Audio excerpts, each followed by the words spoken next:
Target acquired. Eagle 1, first strike. You have permission to engage the target.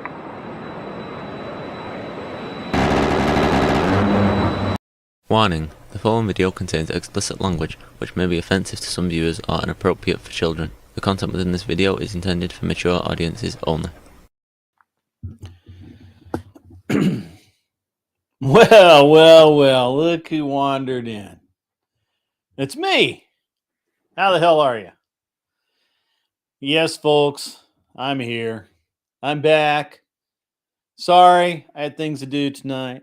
I was busy. Yeah, sorry guys. I had a bunch of stuff going on today. And it's barely had time to make it. But I did make it, and therefore we're going to have a great show, and it's going to be awesome, and it will be cool no matter what. Welcome, everyone, to the show. Sorry, no preamble tonight. No weirdness. None of that stuff. And so it's going to be, it's going to be a good time. It's going to be a good time. So let me jump up here and see who is in the house. I know we're gonna have a low count tonight because I staggered it a little bit. If you could, guys, I have not had time to go out and do the spam my stuff everywhere. But if you don't mind, if you could do that, that'll be cool. I'd appreciate it. Just go over in Discord, let everybody know the man is back in town. All right, cool. All right, so Agrillipus was first in the house tonight, followed by Anson Knowles, chairman of the board. Good to see you, sir. Because Race Car is in the house. Kissy Cat is in the house. And Kevin, good to see you. Good to see you. Mikey Balls is up in the house along with Naomi, and it's good to see all of you fine folks in the house tonight. I've had a long day. I've been super busy, got a lot going on.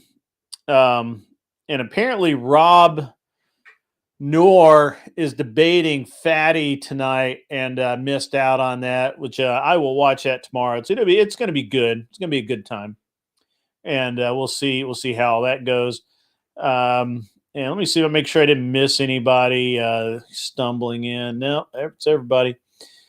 So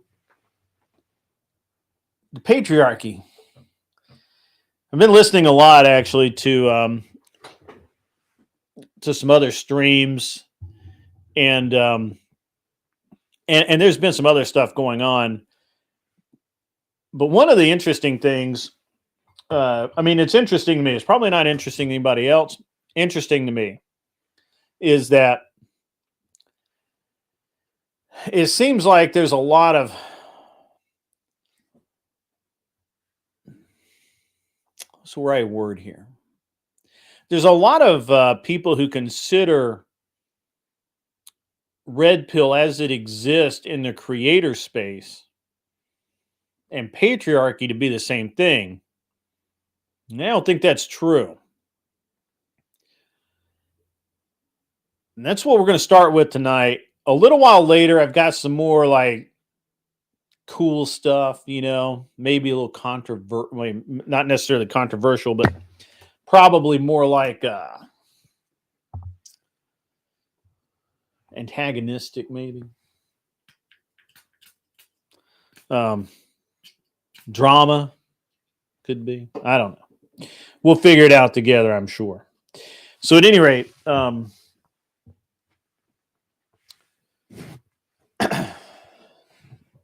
the patriarchy. So viewed through a Christian lens, patriarchy is the man is the leader of the household, and the women follow. That doesn't mean that, or the women submit, right? to his leadership. Now, that doesn't mean that the woman submits to all men. It doesn't mean many of the things that it's been forecast to mean. And one of the interesting things, I think, and I was thinking about it a lot today because I watched Andrew's broadcast this morning. If you haven't, you need to go watch Andrew's broadcast from this morning. You can find that at crucible.video, thecrucible.video. Well worth it. You're going to love it. It's going to be good. So,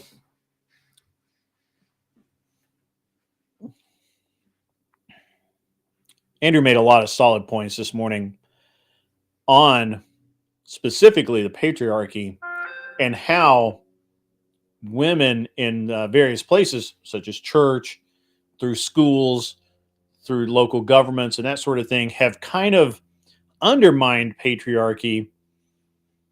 But patriarchy just won't go away.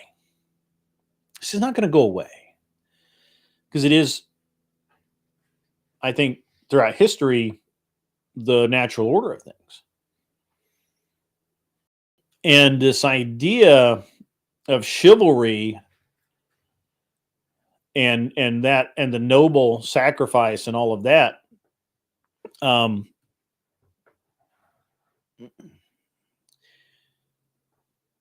as Andrew reminds us, again, you can watch that. I encourage you to go watch it. It's great if you haven't seen it. But Andrew encourages, Andrew reminds us that was a work of fiction created by a woman. Shockingly, didn't exist, never happened, and yet it is without a doubt a system that most people find in their daily lives. This idea of chivalry, and to we all hold as a lot of men, for the most part, men hold to this whether we know it or not.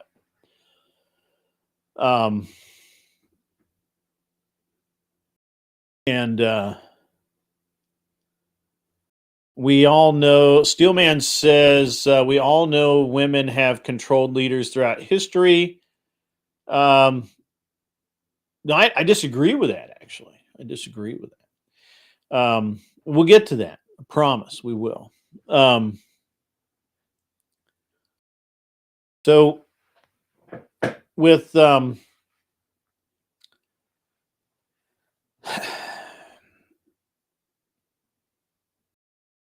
with the way it's going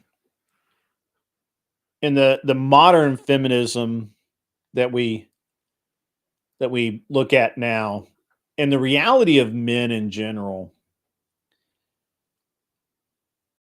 it's hard not to come to the same conclusions that Andrew does as far as how he makes the public, the statements he made today. And I'm not going to repeat them again. Go watch it. It's awesome. But the key point is, if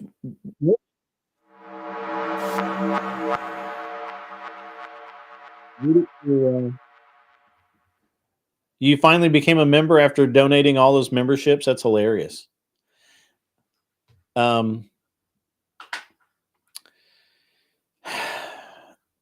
So what is all right? So if the idea of romanticism and chivalry and all of that fairy tale stuff is fairy tales,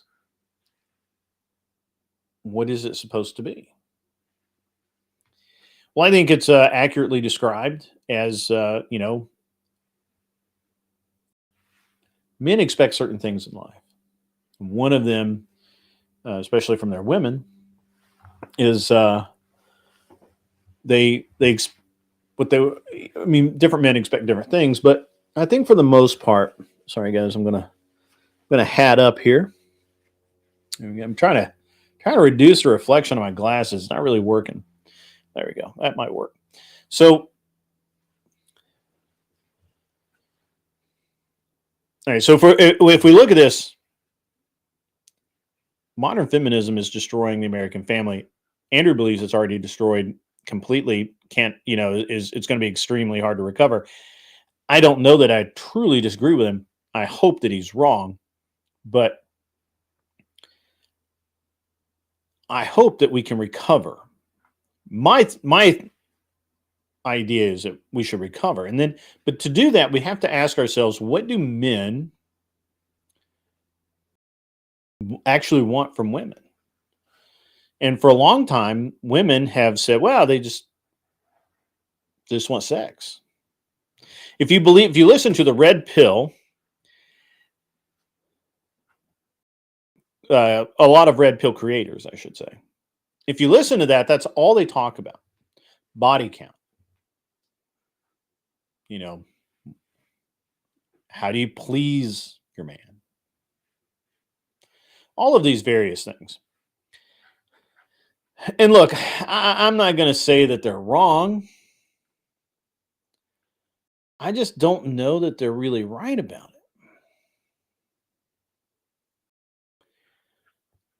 it. At the end of the day, I mean, is it really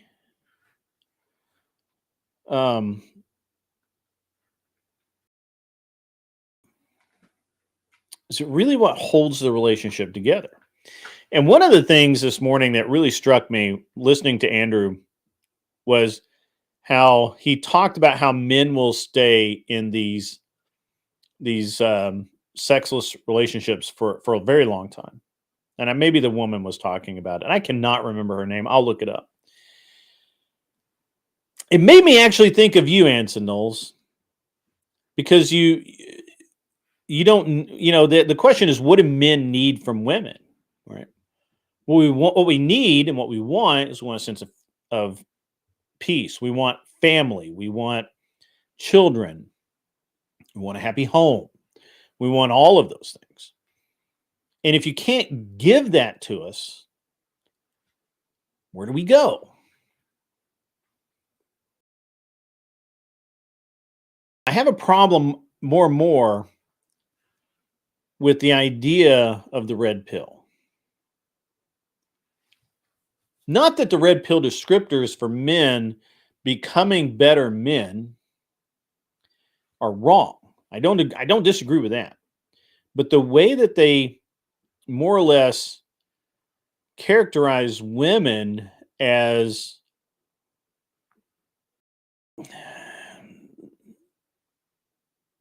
not really the way that I look at women, right?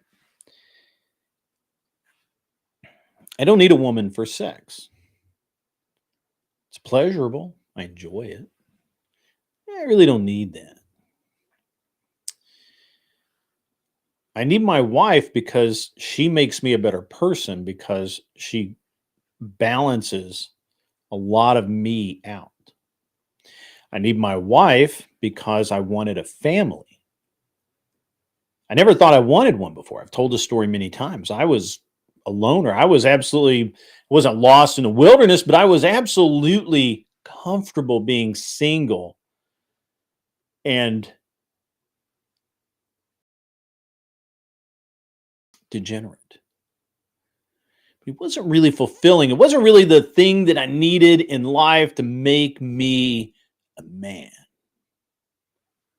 Although I was a very manly man. I still am. I wanted kids. I wanted children.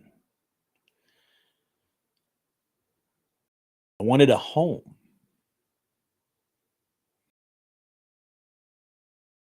I think the red pill misses the mark when they talk about these ideas of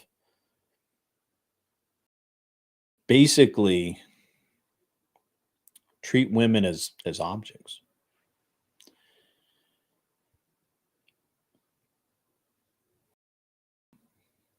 And that's a mistake. It's a mistake. Sure, Casper, the red pill is not a monolith, but I specifically said earlier, perhaps you weren't here, I was talking about red pill creators.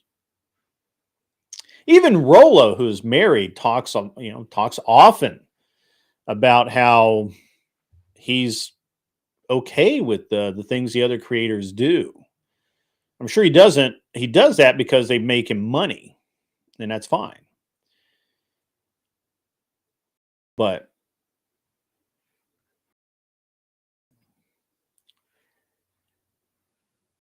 relationships aren't based on sex.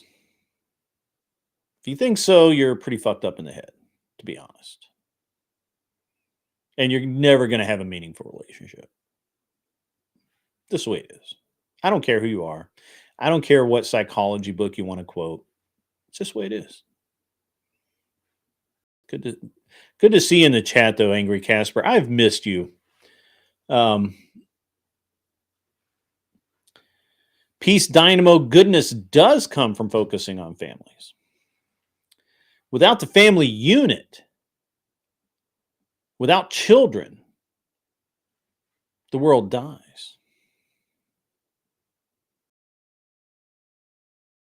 I disagree with this. Mikey, I don't normally disagree with you, but I disagree with you on this. A lack of sex, honestly, I know dudes that don't give a fuck. I mean, they get sex once in a while, it's fine.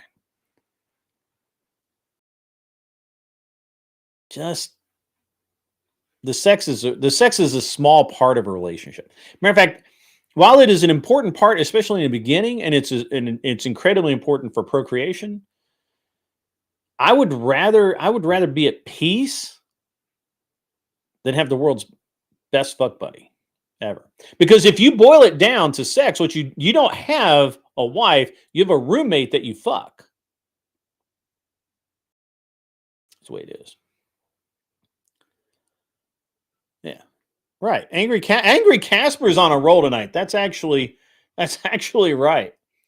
Steven, you are also correct.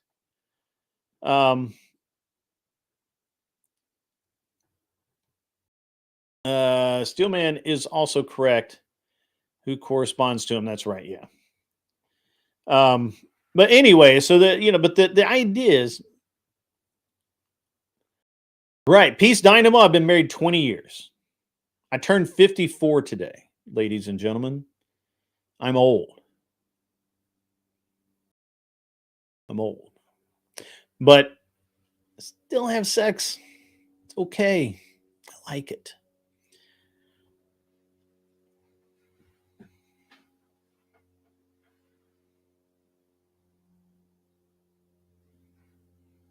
So that's, by the way, why I was late. It's also why I'm wearing an extra nice shirt. I don't normally wear this shirt. It's okay. Yeah.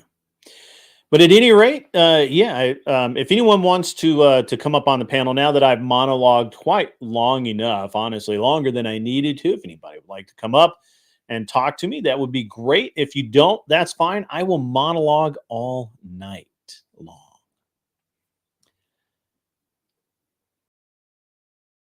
Yeah. Thank you, Wolfpack. Thank you, Smoking Spaceman. Good to see you, Smoking Spaceman. So, yeah, I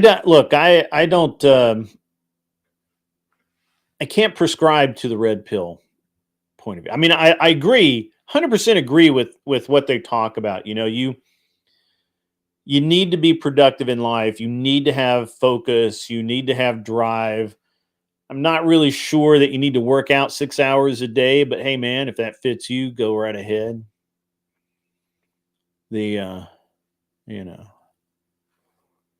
I'm not a senior citizen yet. That is correct. I am not. I'm just plain old. Naomi does objectify Mike, and he likes it. He does. I know, because all men like it when you do that. It's true. The Steel Man sends in $2 American. $2 American. Happy birthday, buddy. Appreciate that, Steel Man. Good to see you in the chat. Good to see you. Good to see everybody in the chat. I see Lindsay Smith in the chat. The Angry Casper's out there in the chat. Angry Casper, it is really good to see you. I thought I really pissed you off, and you did not want you didn't want to come back, and that was.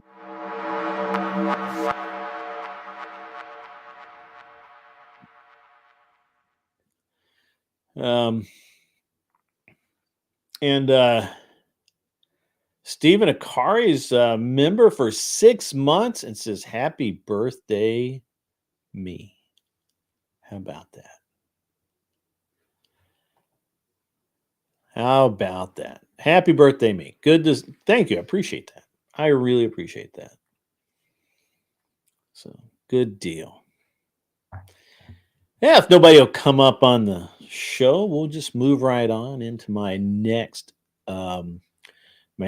topic. It's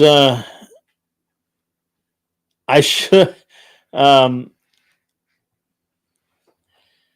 should preface this by saying that I have been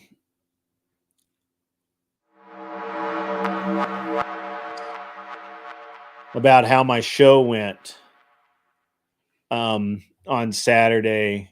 I don't know if you guys know this, but I thought my show was like really good, right? Like really, really good. On Saturday, I really appreciated everybody who came out and was a part of the inaugural episode. But there was some negative feedback.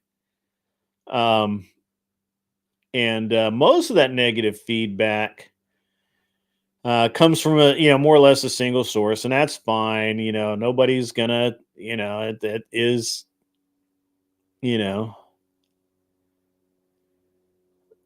nobody's gonna like everything that I do. Nobody's gonna like it, and that's okay, But it was a great show. It was really, really great. But it did give me an idea. Wait, I missed something.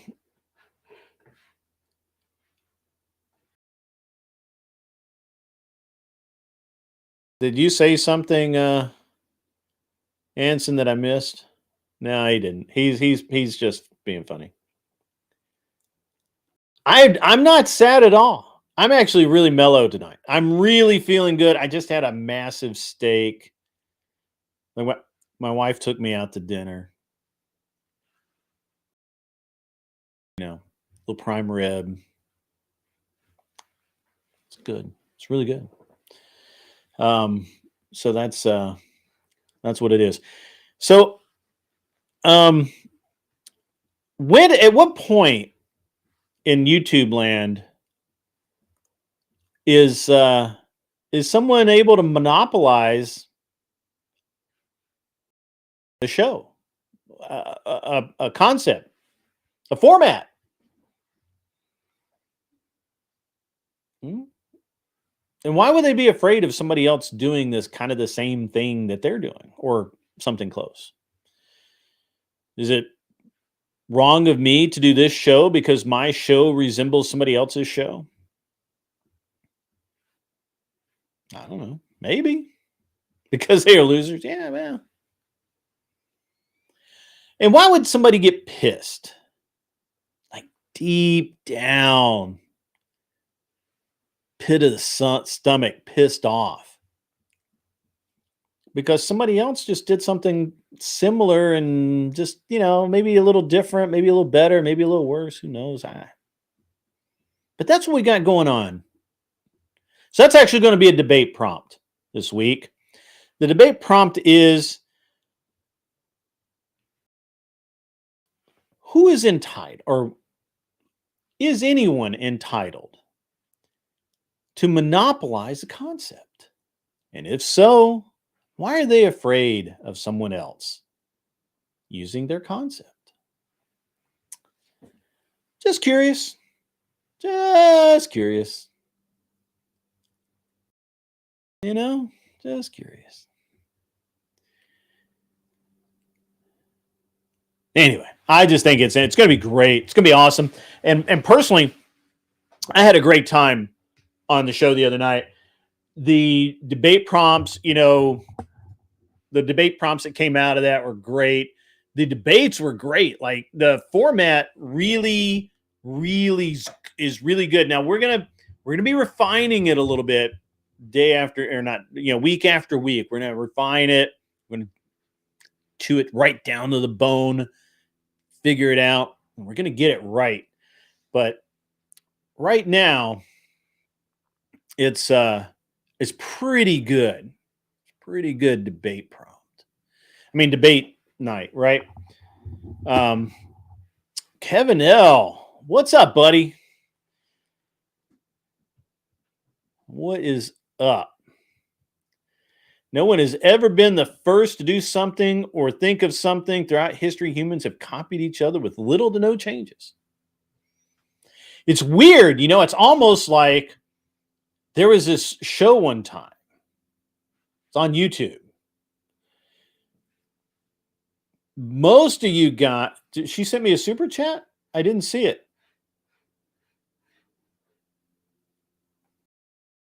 Scrolling.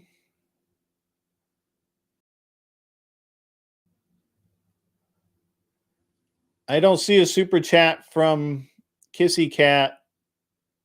Oh, wait. Hold on.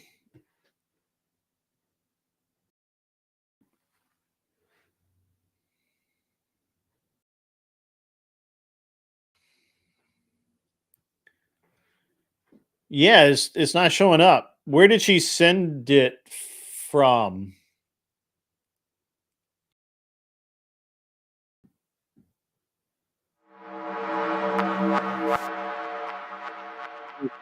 No, nothing, buddy.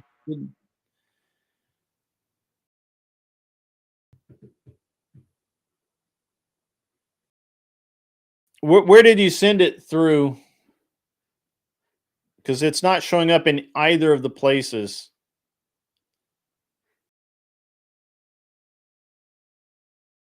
Let me check. Hang on.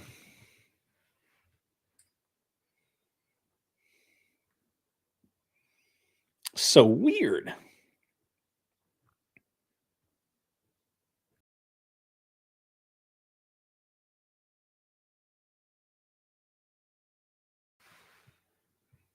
You sent it in YouTube? Well, it's definitely not showing up in YouTube.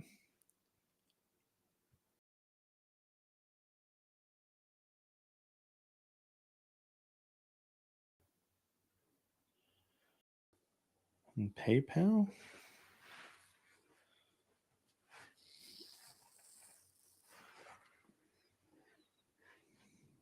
YouTube is not showing it.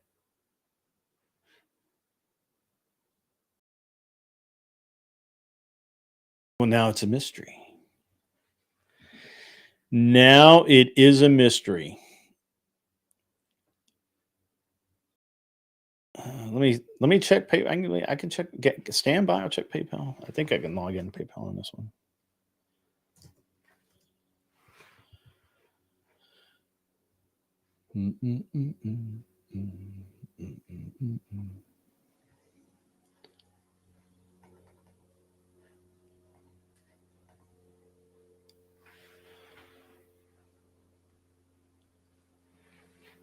I'm actually surprised Glenn didn't show up tonight.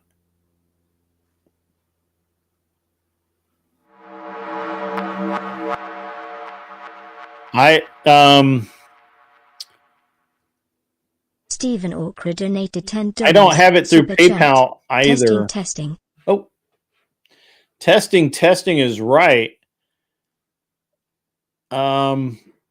I don't have it in. Let me check my other pay, because I don't know which PayPal you used, but let me just check. I will.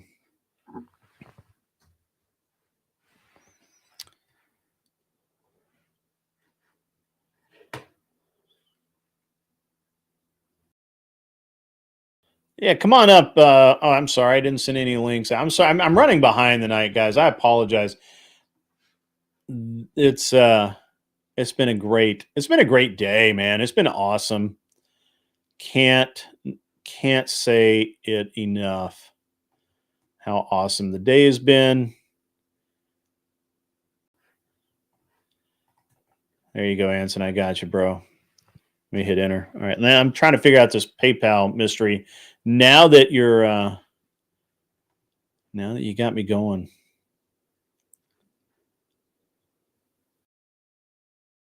Okay. So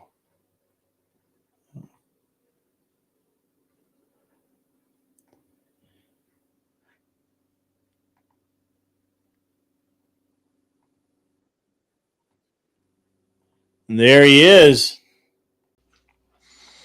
The man, the myth, the legend. Hey, Grid. I've been going around bragging about being the first Signal Syndicate champion to all the places I can go. I'll be sure to go on a VK on Friday night and brag about it on my outro on the way out, too. Oh, yeah, you should. It's interesting, by the way, that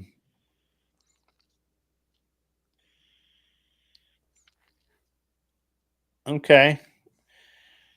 Kissy Cat, neither of my paper, I don't know whether you typed the address wrong or what happened, but neither of them worked. I didn't get it from either direction there. So Mikey Balls sent in $9.99. Happy birthday. All love and respect. Yes, thank you. It is my birthday. Happy birthday, Grid. Hide from it, but Facebook plastered it everywhere, so it's everybody knows then. Yeah, happy birthday. Hey, thanks, man. I appreciate that. ZD Den, yes, it is my birthday today. It is, in fact, my birthday. So,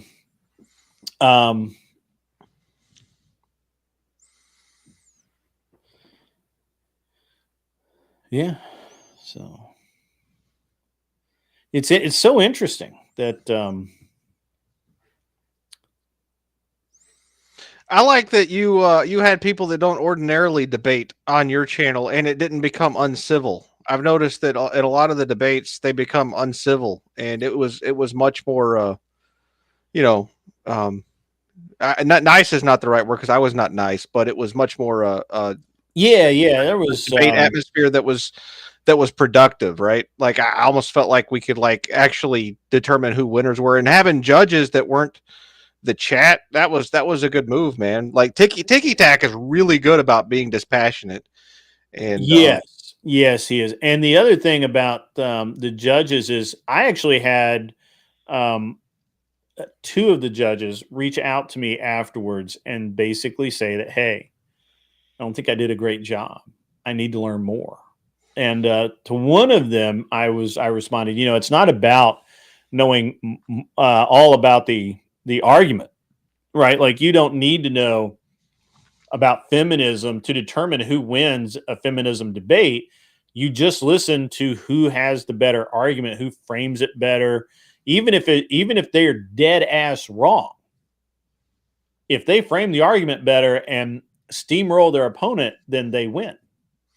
Right? Well, you're not there to determine right or wrong. Yeah, I don't even think that steamrolling is the right way to put it. Right now, like when power changes in a debate from one person to another, usually it's with a hidden logical fallacy or some other rhetorical trick that the opponent doesn't recognize and can't respond to appropriately. And sure. And from my perspective, the way that the debates are done in the blunt sport community, they're bad faith. Because ordinarily you wouldn't be able to do that kind of nonsense. Yeah, Grid turned 21 today. Yeah, so I perpetually think of myself as I used to think of myself as a 19-year-old, and then I turned 50, and my wife said I couldn't pretend to be 19 anymore. Isn't that what women do? That sounds like a female trait. I just think of myself that way. I didn't say I acted that way. I just I used to tell literally everyone that I was just a 19-year-old with a big wallet. Like that's the only difference between me. The only difference between me now and when I was 19 is this would have been a Walmart shirt and now it's a Burberry shirt. And other than that, that's the only difference between me now and then. Oh, there we go. Kissy Cat with a big 50. We're going to get Fox a TTS Taxi on donated $50. Super Chat. PayPal sent a refund automatically. Happiest birthday, Grid. Wishing you a healthy and prosperous year, my friend. Birthday cake emoji. That's awesome. That is awesome. Thank you so much, Kissy Cat. I really appreciate that. So let me just show that on stream. That, yeah, absolutely, absolutely. Thank you. Appreciate that. But yeah. So it, I really enjoyed the entire debate. To be honest with you, I enjoyed the entire show. I thought it was great. I can't even talk shit about it. Even the Furby, the Furby was the only person that was unhappy with decisions, right? Well, but the Furby did an excellent job though in terms of his debating. Like I thought that he wasn't nearly as bad faith as usual. Yeah. Yes. I agree. Yeah. I agree with that. I 100% agree with that. I think that the Furby, very unusual for the Furby, was fairly good faith and really attempted to have a good argument. It just it's hard to have a good argument when you're arguing leftist points. 499 came in from Ben. Happy birthday. Thank you, Ben. Appreciate that. Yeah, I really liked when the Furby and I were debating and he tried to move the conversation into socialism and the merits of socialism. Sure. And that's my wheelhouse, like in terms of economic stuff. And it just made it easier for me. And he thought that he was, doing what he normally does, changing the subject whenever whatever he's talking about isn't working. Yeah, and, except he changed it to the exact thing that you wanted him. Yeah. Right, like that was great. Yeah. Yeah, so all you liberals are socialists, so it's easy for me to argue against you. It is actually true to some degree that is in fact the case.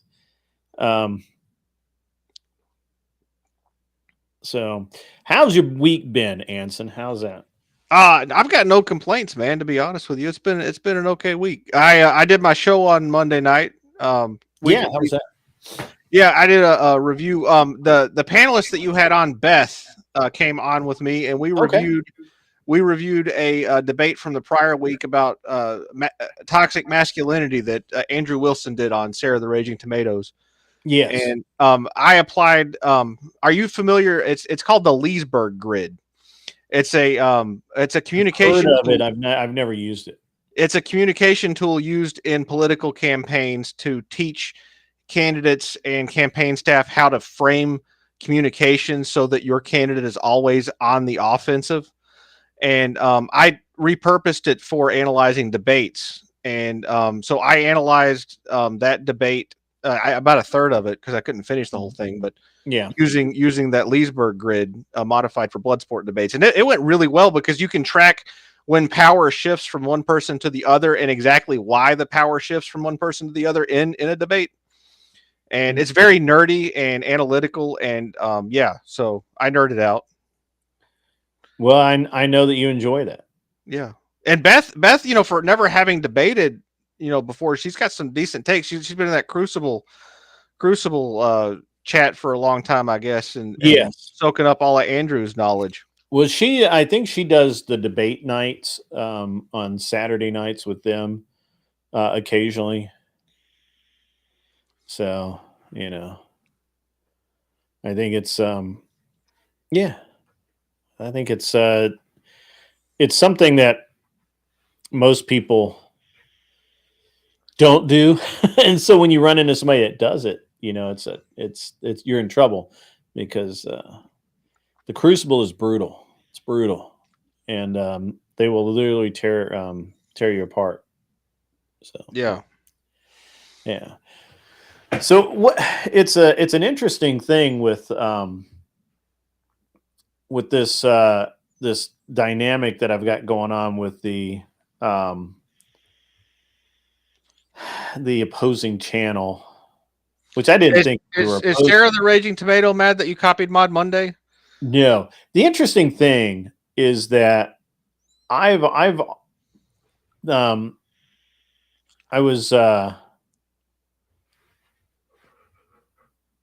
promote everybody else's channel, right?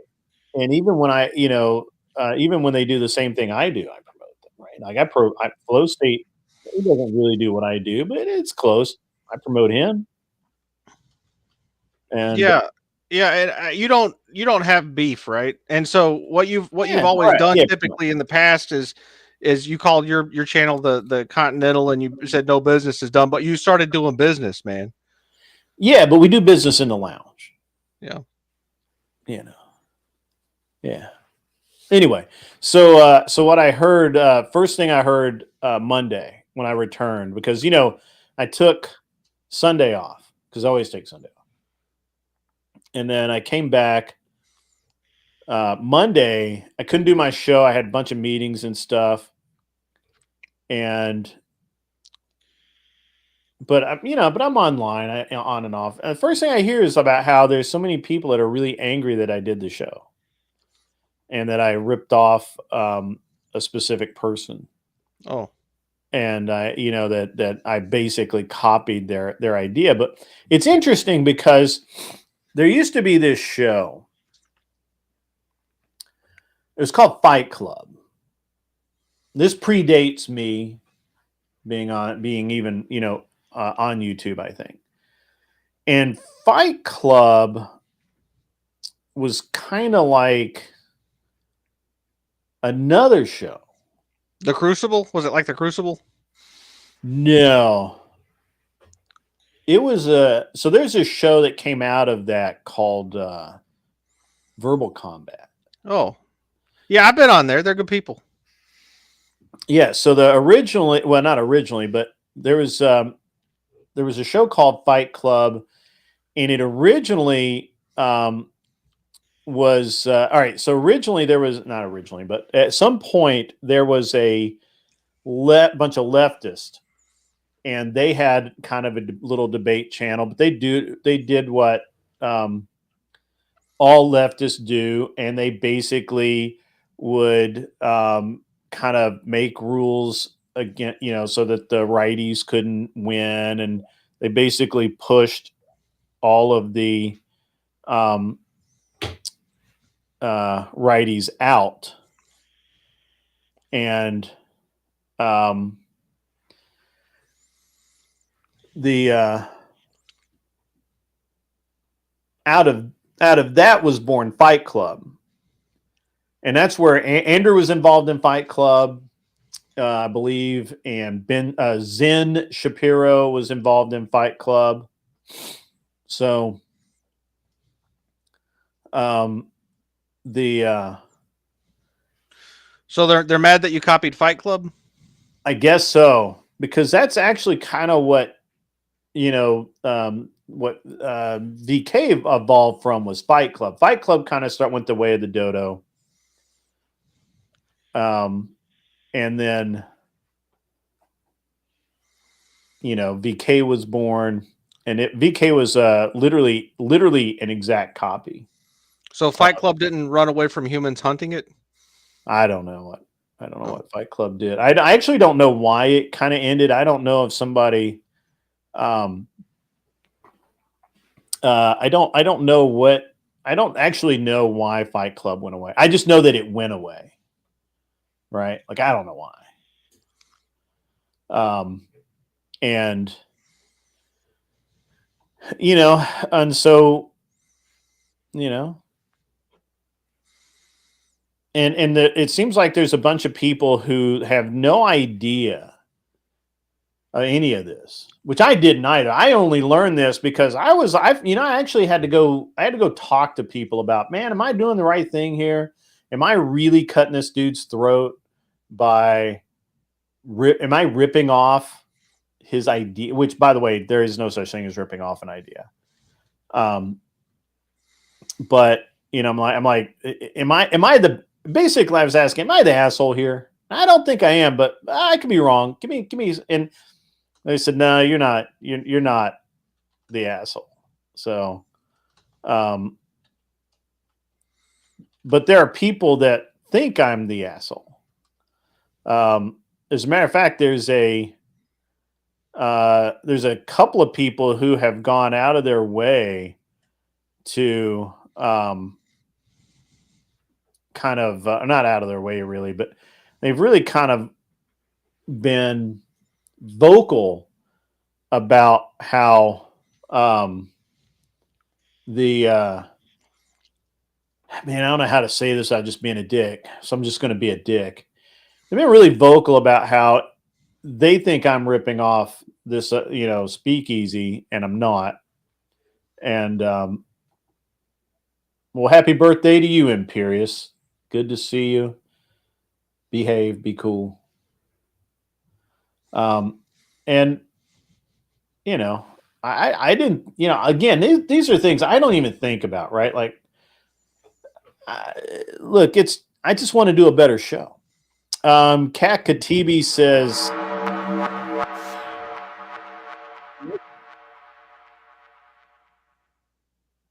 ZT Den donated $100. Super chat, musical notes emoji, happy birthday to you, birthday cake emoji, happy birthday to you, musical notes emoji, happy birthday, party face emoji, dear Grid, musical notes emoji. that's awesome. Why didn't it not come up on my screen? I don't know. I can see it on YouTube. I can see it on YouTube, but I can't see it on. Oh, there it is. For some reason, it popped way up there. There it is. Look at that. Happy birthday to me. That's awesome. That's cool, ZT Den. That's awesome. Yeah. I really wanted a more professional. I did. I really did. I didn't want to do that. I wanted it to be more professional. So you want fewer Furburger jokes during your debates then? Is that what you're saying? It was okay, man. The Furburger joke was funny, but it wasn't. I mean, it was funny. Wasn't that funny?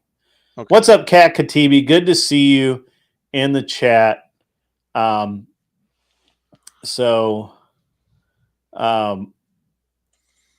It's I can't say enough about ZD Den though. That was amazingly generous and kind of you to send that to me on my birthday. I really appreciate that.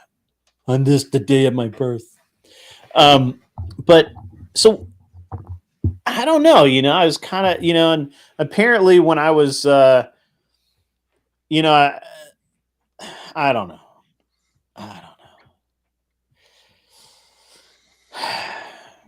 What do you I mean, all right, let me tell you what I think about my show the other night. I do agree. It was very professional. I think I did a reasonably good job as moderator when things would start going off in other directions and we were kind of wasting time, not wasting time, but we could have spent hours on these conversations. I would pull it back and say, hey, we got to get this moving. We got to get another debate going. Let's keep it moving. Because of that, we were done at like 12:30. Right? Like I stayed up and did some work and some back end stuff. And I was still in bed at like 2:00. I was up to 1:45. So I thought it was great. I thought the content was good. I thought the banter back and forth between the contestants was good. I thought the format, even though people initially thought it was going to be a little confusing, I think the format really worked, right? Everybody got a minute to state their position that wasn't on the clock. I mean, it was on a clock, but it wasn't on the clock. And then they got 5 minutes to fight. And I thought that was really good. Well, so one thing, I think I sent you a message about this. The rule set needs to be posted so that people can understand. Like I did put some effort into that. The problem is I'm still tweaking the rule set, and I hate to put something out and people remember that as the rules, and then I have to change it later, and then everybody gets pissed. Everybody just gets pissed about that. And it's not that they should get pissed. It's the way it works. I've done it, It's yeah. So the time in between the debates, spent time finding topics. That's a good one, Smoking Spaceman, and that's another critique too. Because I don't know if you've noticed, but during that show that's modeled after Fight Club you were referencing earlier, they have the time in between the debates where they are discussing debate topics themselves already, and you could possibly incorporate something like that into what you're doing, where you have the people like, maybe doing a 1 minute, this is my position or something like that. So that there's not as much lag time in between some action and getting people excited. Well, I think the problem with the lag time was that we didn't have enough leftists. I'm trying to solve that. Well, I could just debate left for you if you want me to. I mean, next time I'll just. No, I've got some real. I'm trying to get some real, honest to God leftist. So I've reached out. Well, I didn't personally. I'm reaching. I have agents of chaos that have reached out to lefties. Process, Dylan Burns. Now, probably not going to get Dylan Burns to come on, but he knows people. He knows lefties. We'll get them. We're going to get the lefties. Well, I mean, I can debate left. I used to be a socialist. I don't mind doing that for you. I know you can, but I don't. I want your heart to be in it, Anson. I want you to. Oh. You were really in your element when you were grilling the Furby. Yeah, well, I mean, that's my favorite pastime. I grill the Furby every time I see him somewhere. So. And you did very well. You almost lost against Beth, though. I did lose. I did. I had to buy myself back. Oh, that's right. You did, in fact, lose. Yeah, I lost to the woman. I forgot about that. I had blocked that out in my head because you lost to a girl. Yep. Well, see, my problem is that it was a debate about emotional, importance, and I'm almost a psychopath, in terms of my emotional stuntedness. So, I'm not sure what you mean by debating an independent thinker. Anson's pretty fucking independently thought through. He was looking at her. That was funny. That's absolutely funny. Anson was looking at, and as a matter of fact, he was looking at her chest. That's accurate. That's a real thing. So, Anson, you've got to, from now on, Anson, focus, not on the chest. I think she might have been well, no, that's not true. She's the second woman I've debated. Okay. All right. I lost to both of them. So that's true. Well, actually, Ben, he disagreed with several positions, and he said, I don't agree with the position, but I got to vote because it was a better argument. So Glenn did better as a judge than I thought he would. Not because I think he sucks as a judge or anything, but because he has a set of very rigid principles, and I honestly thought that if he listened to that, I didn't think that he was going to vote for Beth against you. But he was he was the second vote, and he said, "Yeah, I got it. It's got to go for Beth, man." I stumbled. I mean, I lost the power in that debate when I could. You lost focus big time, yeah. I did, yeah, because I was trying to think of a reason why you needed emotion in a relationship, and I didn't realize that wasn't normal, and then I had to think, oh yeah, that's right, I'm not normal. So, Mikey Balls wants to remind you it is not fair to debate your own woman, Anson. I didn't realize Anson had added to his stable. No, I've got no stable. I'm stableless. You're unstable. Yeah, exactly. Okay. Yep. So Anson was speechless for a bit. He was actually speechless. So yeah, he was actually.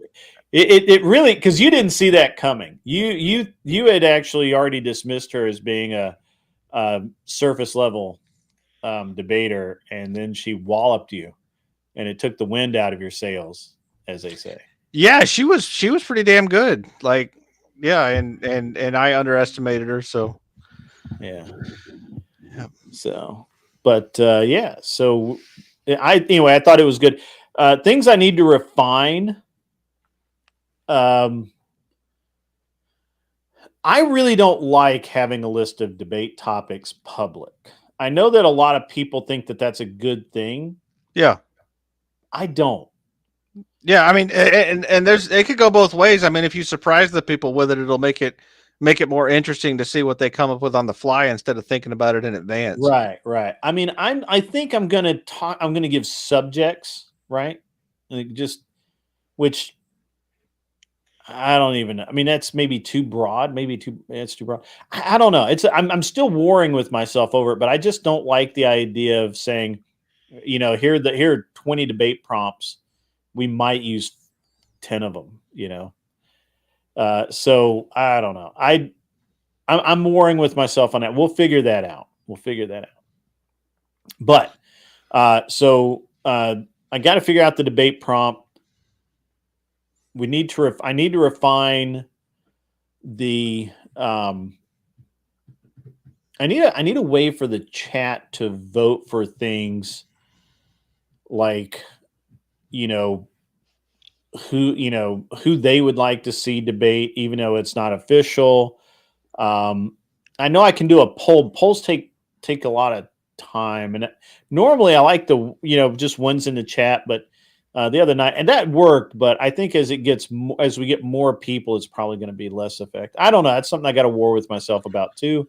A lot of this is just stuff that I have solutions for, but I'm not convinced there's not a better solution. Well, what you need is someone doing the polling in the chat. That's actually something I'm looking to do now. I'm going to talk to Michelle. I may talk to Josie. Josie's awesome with back end stuff, phrasing. But basically, they could be in the green room, so they can use the private chat between all of the contestants and the people that are waiting, and they could go back and forth about what the next topic's going to be, or who's going to be next, or all that kind of stuff, and then also work with the audience, right? And that leaves me free to not have to be flipping between screens and look like a fucking idiot. So phrasing. Wait, do I have something for? I think I have something for the community. I think I got something for that, but I don't know. What do you think, Ans? Is that something? Well, I mean, my opinion is basically, kissy cats. Back end stuff is important. You got to focus on that back end. So,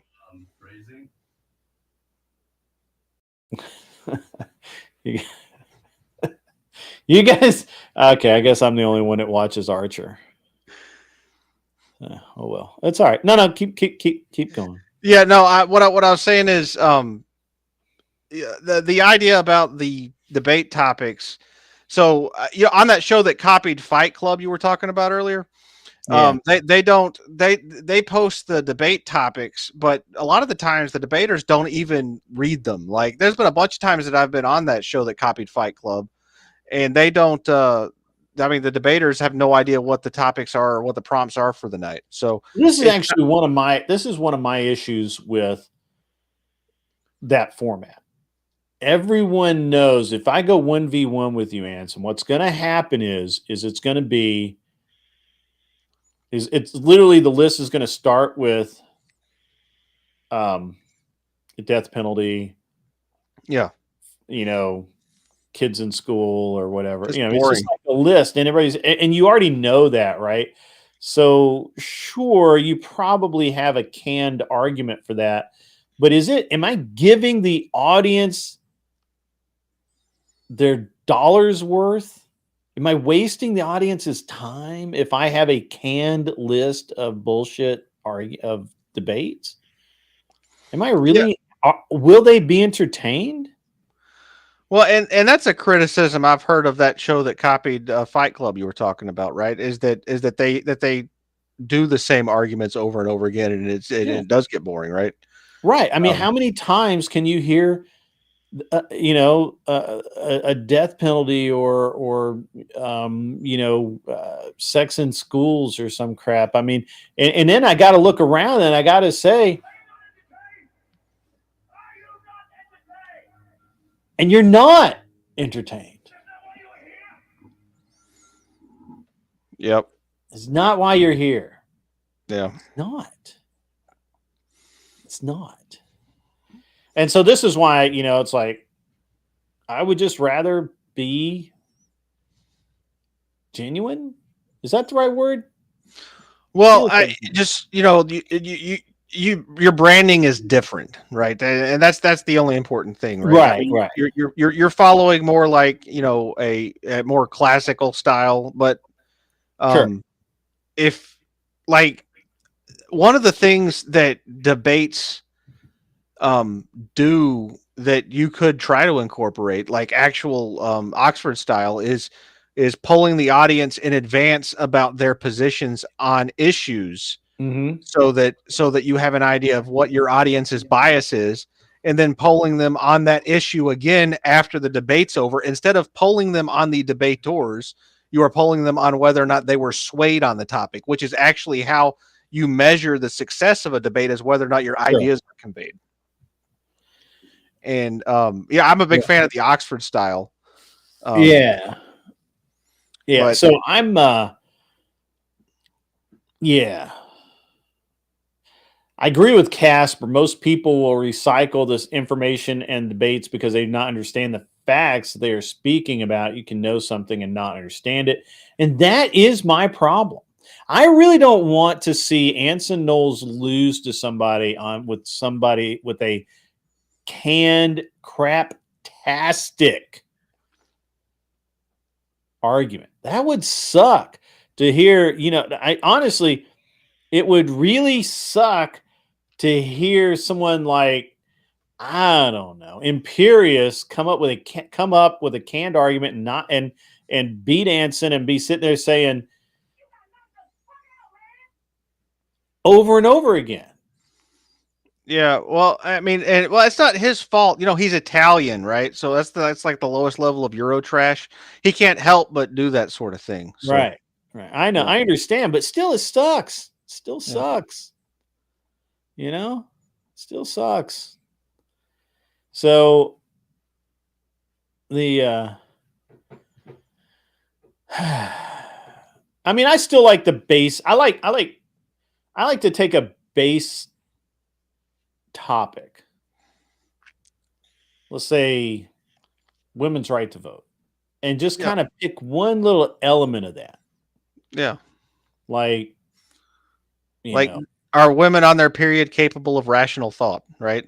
Should we, ooh, like, that's mean. well, I mean, like, should they be allowed to vote while they're on their period, right? Oh, that's one for Kat Katibi. Kat Katibi should come up and address that. The right to vote triggered. Cat's too busy eating because she's on her period. She is on her period. Yes. Yeah. Yes. I know. Cat used to be my co-host. What can I say? I could tell when she's being all weird. So. She's got a really awesome sense of humor, Grid. I go in her chat all the time and troll the hell out of her, and she can take a joke better than anybody else. And she's one of the only people left that platform Imperious. Like, I don't understand it. She takes a joke like Imperious takes a dick. Yep. With a smile and a giggle. Just saying. Anyway, yeah, there you go. Anyway, so what else? Give me some observations you've got, Anson. So help me out here. Help me out with the. Well, I mean, aside from the rules and giving the participants something to do while they're waiting for the chat to select 1v1s, you had one issue during the debate where there were multiple people who all paid for a debate between the same two people at the same time, right? And I had to make notes and I got it sorted out, but it was well, yeah, and maybe in the rule set, you put something in there like if you pay for a 1v1 and multiple people pay for the same 1v1, it's not possible to do that. So you get either the option of something like change who it is that you're gonna have do the 1v1, or apply it to something else that you choose, right? You have to basically give them a Yeah. credit of some Yeah. kind. So the way that I did that, because it was like three came in at the same time, all for the same debate.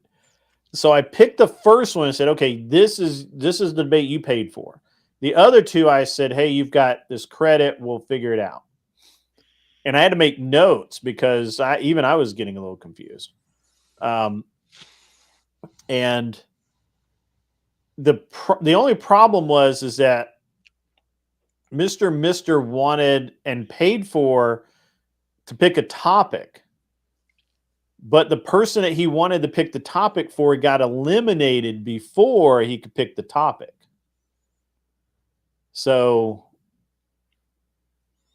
it was a little weird. So maybe you could have different tiers, like one tier is select the 1v1 and the other tier is select the 1v1 and the prompt, or just they pay or just for a prompt. just individual payments, right? So it's not even a tier. So like if he paid $50 to select the debate, and then he paid another 20 or whatever it was or 40 to pick the topic.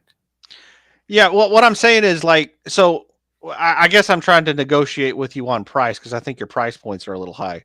You think I'm high? Do you think my price points are out? You think I'm out of line? Well, no. I think that you could tier it, right? You could offer things at a lower price point that are half of what it was, right? So you could say you could buy a 1v1 without selecting the participants or the prompt at one price. You could buy a 1v1 selecting the prompt and the 1v1 at a higher price, and then you could select all three: the prompt, the participants, and buy the 1v1 at a higher price, right? You're talking about just packaging it. Yeah, packaging it so that more people can participate, because part of it is the price point. Yeah, that's not that. That sounds like something a woman would say. The problem with that is, at that point, I might as well just have individual debates and just schedule them out a week at a time and do that. So I really like the random. So here's what I really like. I really like the randomness of the chat selecting the debaters, right? Because that can be crazy. Like, honestly, I would not have picked you and Furby as the first pair, right? Yeah. It worked out, but I wouldn't have been like, yeah, that makes total fucking sense. I wouldn't have done that. So that's part of the problem with that. And second, I like the idea of people just, I really like the idea of people just kind of like debating taking a position, even if they don't know everything about the position. I don't think it's that challenging to debate something you've studied. This is one of the reasons why non-fon's becoming boring to me. All he debates is tariffs. Well, he debates other things too. They're all economics related though, and they're he's studying economics. So they're all court economist based, right? So mainstream, post Keynesian, basically taking the government position, the allowed thought orthodox position on economics, and I don't know, that's boring to me. Like he wants to work for a Federal Reserve, right? For a Federal Reserve bank. Yeah, that's weird too. Yeah, like I don't know. It's A little weird. well, it's super statist. You know, he's very establishment and Mhm. milk toast, and you know, and Nanfan's the kind of person, you know, in 30 years who's going to be writing regulations that torture people. You know, I don't doubt that. yeah. Welcome, Lady Flo. Welcome to the show. A couple other people slipped in that I didn't see. Now I got to go back and scroll. Charles Darwin slipped in under the rope. I thought we had a no Aussie policy today. Maybe not. Maybe that's some other night. Yeah. Okay. Maybe those two were the only two that slipped in that I hadn't already said hello to. Good to see you guys. Good to see everyone. Let's discuss if we should have standing armies. That's a great debate. Yeah. Prison reformation. Yes. Love that debate. Give youth that pay taxes the right to vote. No, can't do that. Wonder Dog says non-fawn is the type who will be working spreadsheets. He's a paper pushing. He won't be writing policy. Interesting. So I don't know. I mean, the government loves a yes man, and Yeah. you know, if you nuzzle up to authority and just do whatever it says, they reward you for it. So, Kat, I understand that you suck at debates and you don't like confrontation unless you've got a knife in your hand, but you would make a good ring girl. Nothing from that, Anson. I figured that was kind of a lead in for you to be all. yeah, I don't know. I roast Kat all the time in her chat. Oh, okay. So, Yeah. so I mean, aside from like and it's super degenerate, right? So I'm gonna give her a break right now. She's not on her stream. I'll not talk about how she abuses her husband or anything like that. So Yeah, we'll bring her cane. Whatever. She abuses her husband. yeah, she keeps him locked up all the time. He was complaining about it the last time he was on the stream. Yeah. She won't let him go out. She's super controlling. It's kind of gross. Cat? Super Yeah. controlling? Yeah. Really? Yeah. I never would have thought that. She seems so normal to me. Yeah, you're right, Ben. Free Steve 2025. We're with you, Steve. It's okay, buddy. Yeah. Steve, blink twice if you're under duress. That's funny. That's very funny. Ben, all women will destroy your female friendships if you're in a relationship with them, because that's the only one.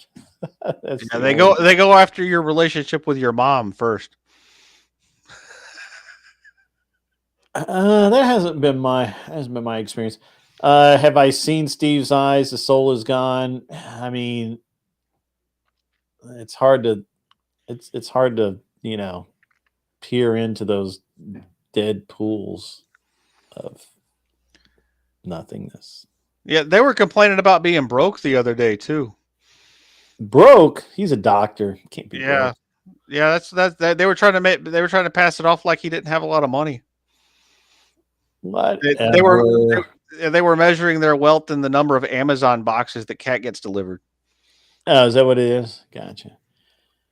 Oh, whoa. ZD Den coming in hot. Debate topic or debate idea: influencers supporting the Mangione defense.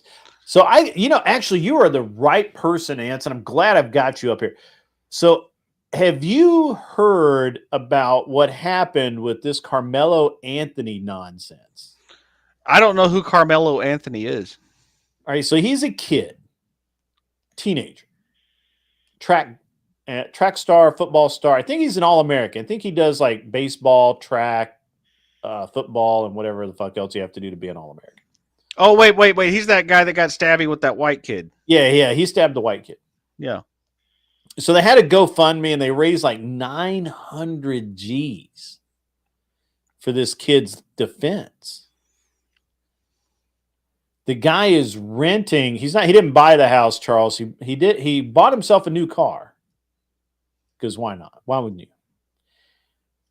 And he's paying for security, and he bought a gated he rented a gated compound in like a house that it's literally like $1 million or $2 million like estate wherever the fuck they are. It's Good like for him. Yeah. He's using all of the donation money that's supposed to go to his legal defense to live it up. Yeah, good for him. So it's a little known fact that when you do that GoFundMe thing, it's like a contract that you're supposed to use the money for what you say you're going to use it for. Well, I mean, the donors can actually sue you if you use it for something else. He had a traumatic experience, Grid. I mean, yeah, he did have a traumatic experience. He did. I'm a kind of, and he's jail. and he's a kid, right? So I don't know the details of that case enough to be able to talk about it intelligently. It's a very short case. Basically, the kid was under the wrong tent, pavilion, whatever the fuck you want to call it, right? And at a track event, apparently he wasn't supposed to, well, no, not apparently. He very much was not supposed to be under this tent in this area, whatever. His tent was, complete different area. And so there's two stories of this. The first story is that the kids came back, the opposing team came back under their little pavilion, saw him sitting there and said, "Hey, you got to leave." He got all mouthy. They said, "Leave or we'll make you leave." He G'd up, said, "Fucking make me." And one of these twin brothers stepped to him and said, "Okay, I mean, if I have to, I have to." And the guy pulled out a knife and stabbed him. Yeah. The second version of that story is that these kids came back. The first part of it's the same, but these kids came back, find this guy under their tent, going through other people's bags. Confronted him about it, said, "You got to get the fuck out of here." And they were very angry about him being there because they were making the assumption, since he was going through one bag, that he might have been through other bags. And then he G'd up, said, "Make me, you can't make me leave. You touch me, whatever." And then pulled a knife, stabbed the kid. Yeah. In both cases, he was not touched by anybody. Yeah. Well, it sounds like self-defense, Grid. There's no way. Yeah. There's no way that's that. I told you that. You and I talked about that. Can't be self-defense. I mean, you can make an argument for self-defense, but it's really bad. It's a really bad argument. So, I was going to be on. Well, I can't say. I can't talk. He was just looking for reparations in their bag, Grid. You can't blame him. He's That's right. Reparations. That's right. I forgot all about reparations. Yeah. And property crimes aren't really a crime, if you're trying to get reparations. Well, it's true. If he was in California, property crimes are not crimes. That's true. Yeah. True. So, he was just making up for all the historical grievances, against, his people. So, yeah. Yeah, Tim Pool. All right, so look, I'm going to just out myself. Look, I was supposed to go on Tim Pool about this very subject. The problem is I can't make the self-defense argument. Like, there's no fucking way. The only self-defense argument that works is because there were so many other kids there and he was by himself that he felt threatened and outnumbered. And that argument would hold water if they hadn't said, "Get the fuck out of here," and he stayed. And challenged them and told them that he wasn't fucking leaving. Right? So, and then he pulled a weapon when he hadn't been touched. Nobody had threatened him, none of that. So, Imperius, I didn't have my hat on earlier. I mean, I'll take it off. I got hair, bro. I'm not bald. I'm balding, but I'm not bald. Yeah, I'm bald, Imperius. See, this is what it looks like right here. Yeah. I'm not there yet. I'm getting there. Getting there. Slowly but surely. Yeah, right. He escalated it. So that's Tim Pool? Oh, that'd be hilarious, yeah. Yeah, I mean, I got Jim Pierce, yeah. So it's obvious that, you know, he was just he felt threatened. He thought that there was going to be a lynching or something, you know, and he's justified because, you know, I think they were in Texas, not Alabama. Yeah. Well, I mean, same difference, right? You know. So no, I don't know. They lynched into Alabama. Yeah, that'd probably be an affirmative defense.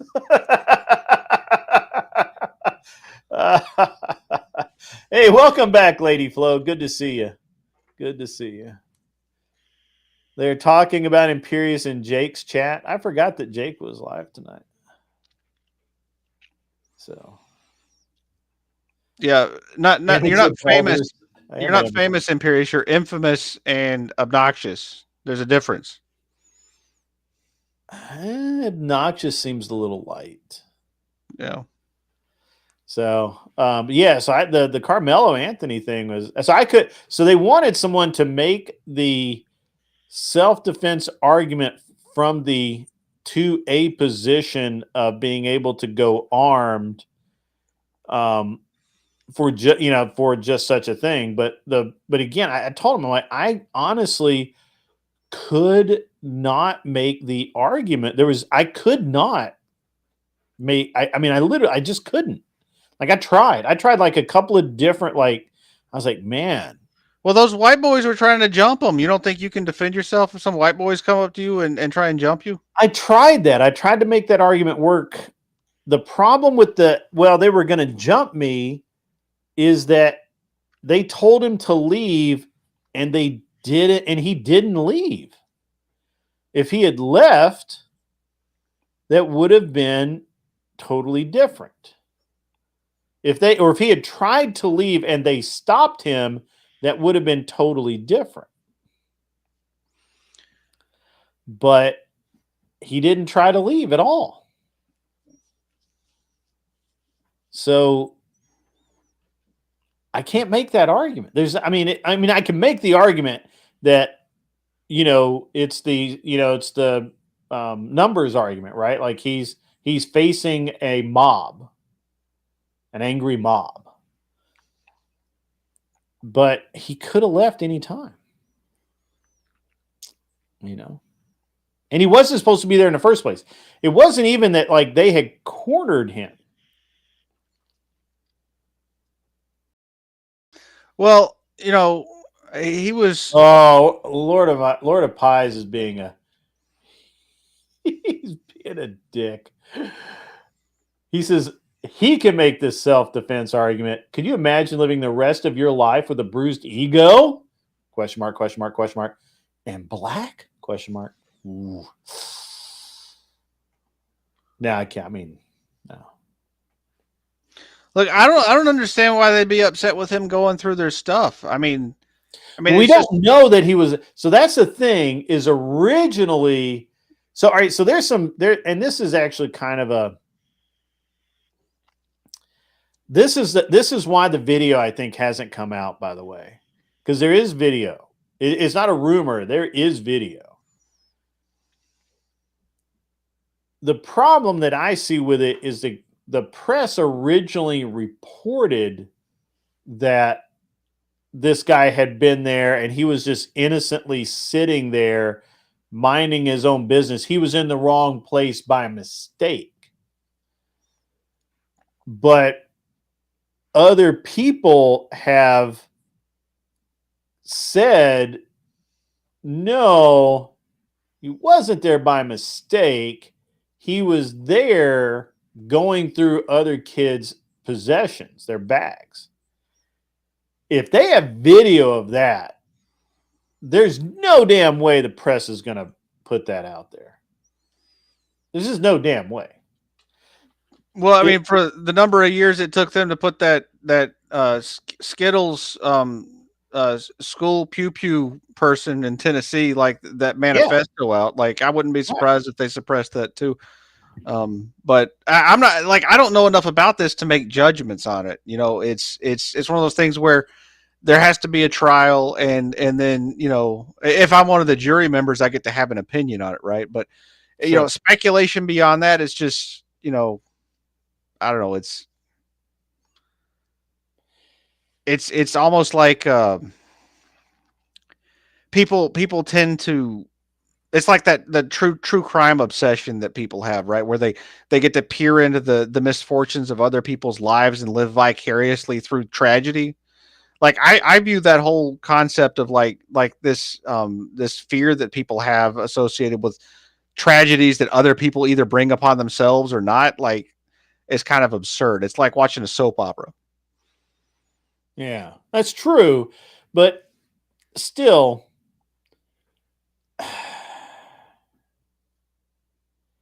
look, there's just no way. This is all right. This is my prediction. This is going to be resolved behind closed doors because he's a minor. It's going to be resolved behind closed doors. We're never going to see that video. We're never going to see any of the evidence. More than likely, they're not going to try him as an adult, even though they should. And they would, to be honest, in most other circumstances. But this is all going to fade away. If this is still a thing in 3 months, I will be shocked. Look at how fast the girl getting smacked in the head with a baton faded from existence. Right? Well, I don't know. So I just looked it up. He was charged with first-degree murder as a juvenile, right? Well, let me look up the. I don't know if you can be charged with first-degree murder as a juvenile. Let's see. Frisco Memorial High School. The kid that passed away was Austin Metcalf. Let's see. While you're looking at that, why should they try him as an adult even though you won't let him vote? Because he committed an adult crime. Yeah, I mean, juveniles get tried as adults all the time, at least in Alabama. It's being able to vote has nothing to do with you being charged with a crime. That's ridiculous.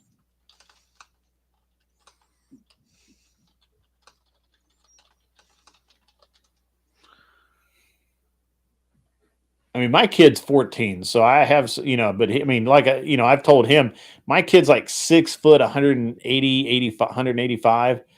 That dude, if he hits somebody, I've told him multiple times, like, dude, don't hit anybody. Because if you hit somebody, you're going to hurt somebody. And you're going to be in a lot of trouble. Yeah, he is being tried as an adult. He is being tried as an adult. Okay. Yep. Ooh. That's bad for him. Because that means all of the evidence will come out. He will not be able to hide the evidence. They're going to try, though. They're going to try. That's for sure. You thought that was what?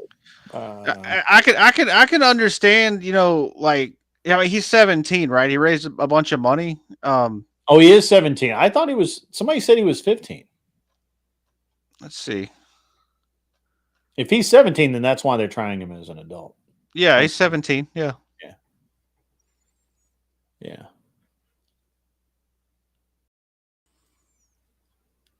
Yeah, I don't know. It's a mindset thing, right? Like, what kind of a mindset do you have to come to a track meet, you know, carrying a knife, right? And to a track event. Yeah, like why would you need weapons at and if he's a student at a school event with a weapon, right? He's probably already breaking, you know, several, school rules about what you can and can't do, right? 17-year-old kid at a high school, like you can't carry a knife into a school event, right? I mean, not at school, especially. Yeah, well, I know for a fact I mean, well, I don't know about his school system, but like, I go to, I've gone to plenty of high school football games and things like that for my kids, and they definitely prevent you from being able to carry all that stuff in there. Yeah. So, I mean, if he's at a track meet, there was no reason for him to have a weapon in the first place. Right. Yeah. No, I agree. I agree. Not that I agree with that. Like, I think you should be able to carry weapons everywhere you go, but like logically, it doesn't make any sense, and it's probably against some stupid rule they have. The steel man, I'm all for bearing arms. I have no problem with him bearing the arm. I have a problem with him taking a juvenile taking a knife to a school event. I have the same problem with my son taking a knife to a school event. Now, when he goes on the Boy Scouts, he carries a freaking, literally, my son has this Air Force survival knife that I gave him, which is a fixed blade. It's like a mini K-bar, right? And it's meant, it's meant to cut through airplanes. If he has is he honestly making the argument that kids should be? I don't know what his argument is. I haven't been able to follow it because I can't follow. I can't listen to you and follow the chat. Yeah, I can't listen to me either. It's obnoxious. I actually have no look. I went to school when we had, gun. I carried a pocket knife to school every day. I grew up in the realm where there was a gun rack in the back of most pickups, and all year there'd be a 22 rifle in the gun rack, and during deer season there'd be a deer rifle, and in dove season there'd be a 12 gauge shotgun in the back. I don't actually have a problem with it. I have a problem with it when it's against the law, unfortunately. I mean, I do believe that you have to, or you don't have to, but I do believe that juveniles should follow the law so it doesn't ruin their entire fucking life. Because that's what happens with these zero tolerance laws that we have. Until we change the law, don't fuck up your life. Yeah. I mean, and where were this kid's parents? I mean, like... Well, his dad said he's a great kid, but that doesn't check out. A great kid who brings weapons to track meets? Yeah. Yeah. I just don't really get it. I don't understand the idea behind it. I guess it's for a kid. Now 17 kind of skews a little bit. I was actually thinking the kid was like 14 or 15, like my kid. It's not that I don't trust my kid. To be honest with you, I'm more concerned with other kids, right? I'm more concerned with like other kids finding my kid's knife and like, having a problem. You know what I'm saying? Yeah, I mean, at my son's school, there was in the grammar school, I think it was like a third grader came to school with a pew pew in their backpack, and it went off in the hallway this year. I mean, oh wow, kids do all kinds of stupid stuff, right? Yeah, and the school system's response was to put metal detectors in every entrance in the school and basically treat every one of the students like they're a prisoner. And I think that's the wrong way to handle it. Right? I do think that's the wrong way to handle it as well. Yeah. Because you're not going to stop it. Yes, Lady Flo, this happened at a track meet. It did not happen. And now here's the other thing is I'm not sure. I don't know if it happened at a school track meet on school grounds or if it happened at a track meet somewhere else. Like a college campus or something like that. This is an interesting, I guess, thing for me. I don't know. So do you think that if the child who's been charged or the 17-year-old who's been charged, yeah, Do you think if he was white and the other kids were black, that this will be a different conversation? Because you're obviously racist, right? I mean, that's why you're taking your Yeah, position. yeah, I'm absolutely racist. So no, I don't think so. I think it'd be the same. I think it'd be worse for the white kid. I think the black kid's getting treated with kid gloves because um, the hold on, let me see this. I didn't know that. I gotta save that for later. So I think if it was a white kid, he'd still be in fucking jail with like a $2 million bond or some shit. Yeah. No, that's interesting. Yeah. So I don't know. I just can't get over your blatant racism, Grid. I mean, this is Yeah. disgusting. I will say that I don't think that the white kid would have stabbed the kid unless the kid had hit him in the face like 5 times and then he would have stabbed him. Yeah. That's interesting. What I don't understand, I mean, he's obviously at a track meet, right? So Yeah. and he's black, so he's going to be faster than all the white kids. So why didn't he just run away? I don't know. I don't know. So maybe he wasn't that good a black kid. I don't know. Yeah. So Lord of Pie says it was off school grounds, but it had the same rules as the school, similar to a bus stop. I've not. That must be a Texas thing because I don't think that's the same here. Yeah, it's not the same here. Because I think I think that they have to be physically on school grounds for it to matter, but maybe not.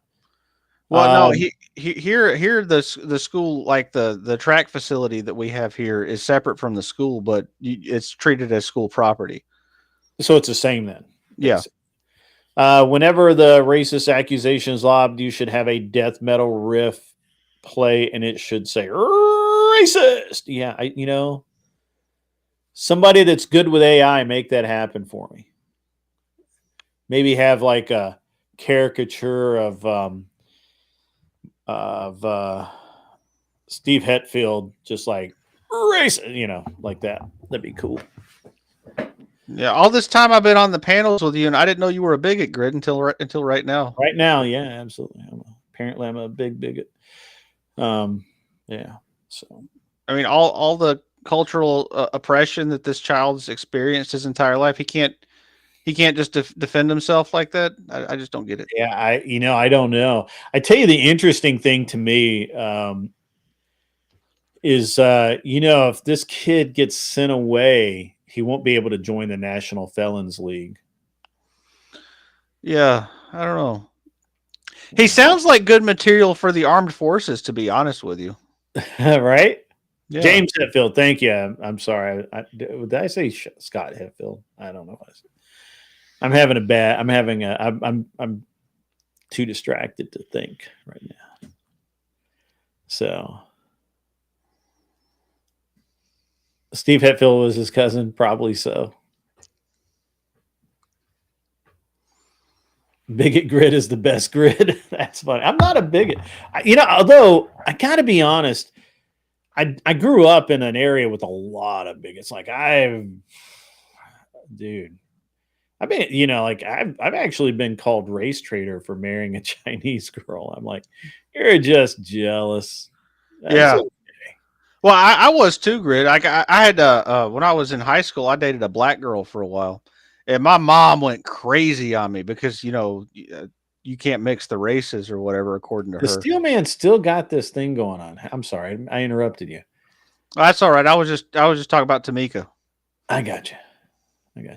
I just called him a kid, but want him tried as an adult. He committed an adult crime. Should be tried as an adult, right? I don't see how this is a leap for you, Steel Man. You seem very argumentative. It's automatic in Texas law. I looked that Is up. it really? Yeah, if you're with the category of crime that he's been charged with. 17. I call 21-year-olds kid, by the way. So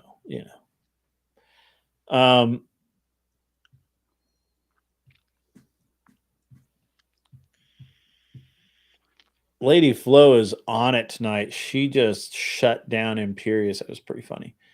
Yeah. So I call lots of people kids. He was a 17-year-old. Gets tried as an adult, pal. Cry harder. I'm sorry. It's just the way it is. Um, I call lots of people kid. I mean, 17's old enough for you to sneak into the military if we have a real war. So I mean, that's plenty old enough. Yeah. Yeah, that's true. But anyway, what was I going to say next? My brother joined the army when he was 17, but he couldn't go to basic until his 18th birthday. I heard they used to do that. Yeah. I heard that. I'm not aware of anybody that's done. You're like the first person that's actually told me that Yeah. they're. But I had read somewhere that was a thing where you would sign up, but you were 17 and a half or something, and your birthday was in like August or some shit, and Yeah. they wouldn't take you until you couldn't go to basic until you were within a week of your birthday, so that while you were there you turned 18. Yeah. Yeah. So Yeah, the military likes to hook them while they're young, like the tobacco industry. sure. Yeah. Well, I mean, got all that hormones and testosterone and all that stuff. So Yeah, all that toxic masculinity. all that. Let's talk about toxic masculinity, Anson. How have you been toxic today? Today, let's see. No, today I've actually been I've been in my feelies all day, so I haven't really been that toxic. I cried for a while. Cried. Instead of suppressing my emotions and not feeling anything. Do you think it's really suppressing your emotions, though? So? One thing I've noticed. So women really like a guy who is emotional, according to them. Right? Women will say, I want a guy who understands emotions, right? But they don't want a guy who is emotional. They don't want a guy who actually expresses how they feel. And God forbid you ever cry in front of a woman, dude. They will shrivel up like a nutsack in cold water. That's actually true. Yeah, because they don't know how to handle it when a dude cries in front of them. I've done that before. Just to fuck with the woman. You cry in front of a woman and they freak out. Yeah. I've heard that too. I have well, so here's the thing. I honestly don't remember crying. I don't remember last time I actually cried. Oh. Been a minute. Give me a second. Let me read this. $5 from Wicked Wally. I'm about 200 comments deep in the sisterhood coming after me. Big mad on Facebook. Since it's your birthday, we'll say I'm doing this in your honor. Okay. I'm lost. I guess some women discovered Eternal and they're mad about it. Okay. The sister. Wally, what did you do? What did you do? You were the chosen one. Anyway. Yeah, no, let me think. I'll remember.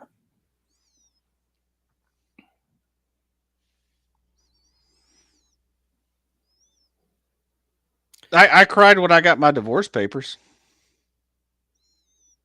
I've never been divorced. Yeah.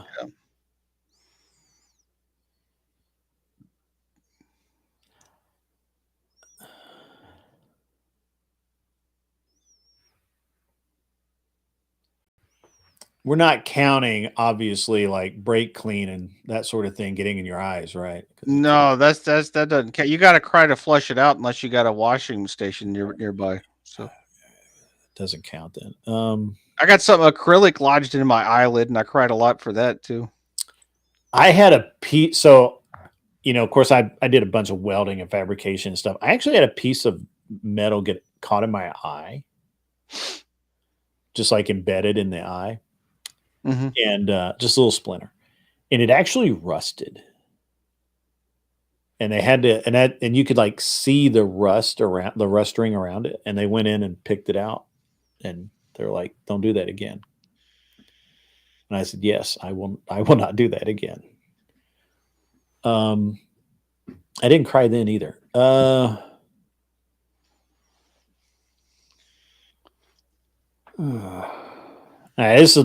come to. I've cried in like the past 30 years. Back when I was a vegan, I used to cry in the shower a lot, but that was just because my estrogen was up from all the soy intake. Are you being serious right now?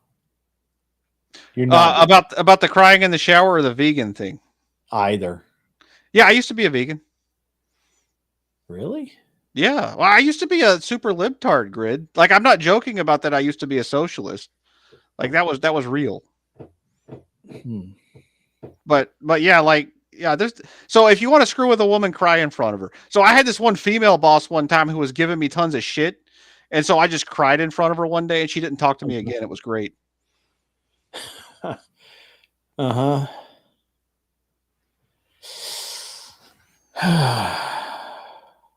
Women don't know how to handle it, dude. Like they don't want a guy who cries. I don't know that I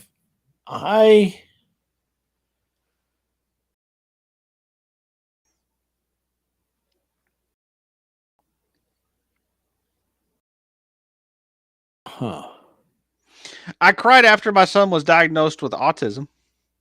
I could see that. That would get me, bro. Yeah. I wept a little bit when my like in happiness and at some of my son's things, but it was just like, just that moistening of the eyes. You're just like so happy. Yeah. He did the thing or whatever, but it wasn't like a true it wasn't a true thing. Steelman, if you want to come up on the show, all you have to do is go to the Discord, go to the waiting room. I was lazy tonight. I did not put the link in the mod chat, but I will do so right this moment. And you just tell a mod to meet you over there, and they will meet you over there, and they'll give you the link. I run things a little differently here. It's just my way. I really don't actually, and no bravado here either. I'm just being honest. I don't remember the last time I cried. Yeah. No bravado. I mean, I'm not no BS. Hey Arthur Dye, good to see you. And she makes a solid point.